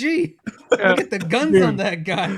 I noticed that, and I was like, "Oh man!" But then I noticed that the woman cop was the one that was saying "Hello, can you hear me?" And she was like laughing, like she was repeating what I was saying, and like she was laughing. So I feel like she was already out there, and she heard it, and she's the one that called these guys. Maybe I don't know what happened, but anyway, so she was like, you could tell it was kind of grainy, can hardly tell, like you can hardly see her, but you could see like a smile on her face, kind of, and like her kind of laughing about it while she's saying it. And so, hey, I was successful. I made her laugh, so it was good. It was good content. But Almost got lit up. yeah, so I got the police like calling me for being loud while I was trying to make content. It was so stupid. I was inside my house. That's crazy. Damn. That's crazy. That's the story. Nothing crazy, but it was just funny. I'm It's a glad funny you're okay. situation. Glad they didn't break your door down. Yeah, I'm That's why I surprised. answered it. I'm surprised that they were like, hello, and then they're like, all right, let's just leave the yard now. I would have thought that they would have broke that shit in to make sure. No. Well, they didn't completely leave. They stepped outside the gate, but the guy was sitting down there, and he was like looking up at like because where my office studio, whatever it is like on the top floor, like right at the front of the house. So he's like Gotcha. looking up, and like they're kind of. Then the other cop started kind of going around the side, and then that's when I came to the door, and then he came back, the other cop, and then the one that started talking to me, and then yeah. So it was stupid, dude. I feel like an idiot. I was like, oh man, I don't want to be one of those guys, dude. It's like I think I'm making like shock content where I'm just being an idiot, like you know what I mean. So That's crazy. They're like, "Oh, he's one of those annoying streamers." that's what I was saying. Yeah, exactly. And then my neighbors, like, I'm like, they just moved in. So they're probably like, oh, great. We moved in next to a guy that yells all the time and acts like an idiot. Damn. Yeah. So I'm gonna make a whole video on it at some Hell point. yeah, can't wait I to have, watch like, that one. a video. Dude, yeah, it's so dumb. It's funny. Can't wait. All right, guys. We're gonna cut it off like 20 minutes ago, but then we started talking again. Yeah. But now, because I'm pretty sure at least one of these guys, probably both of them, got live streams planned, so we're gonna go ahead and cut it off. But yeah, if you made it this far in, appreciate you guys watching. Hopefully you guys were entertained. If you did make it this far, let us know what your favorite topic was. That way we know who's actually sticking through this whole thing. But yeah, that's it for this one, guys. Appreciate you guys watching. Thank you guys so much. Make sure to sub to AB. He's getting so close to 10K subs. Make sure to subscribe to PG. He's also getting close to, what was it, 6K, 7K? 6. And don't sub to me, because you probably don't like Pokemon content. Sub to Jab. At Jaboosle. All right, guys. ABXY. At Pickled Gamer. All right. Appreciate everyone watching, guys. Thank you so much. We'll see you guys next time. Peace. See ya.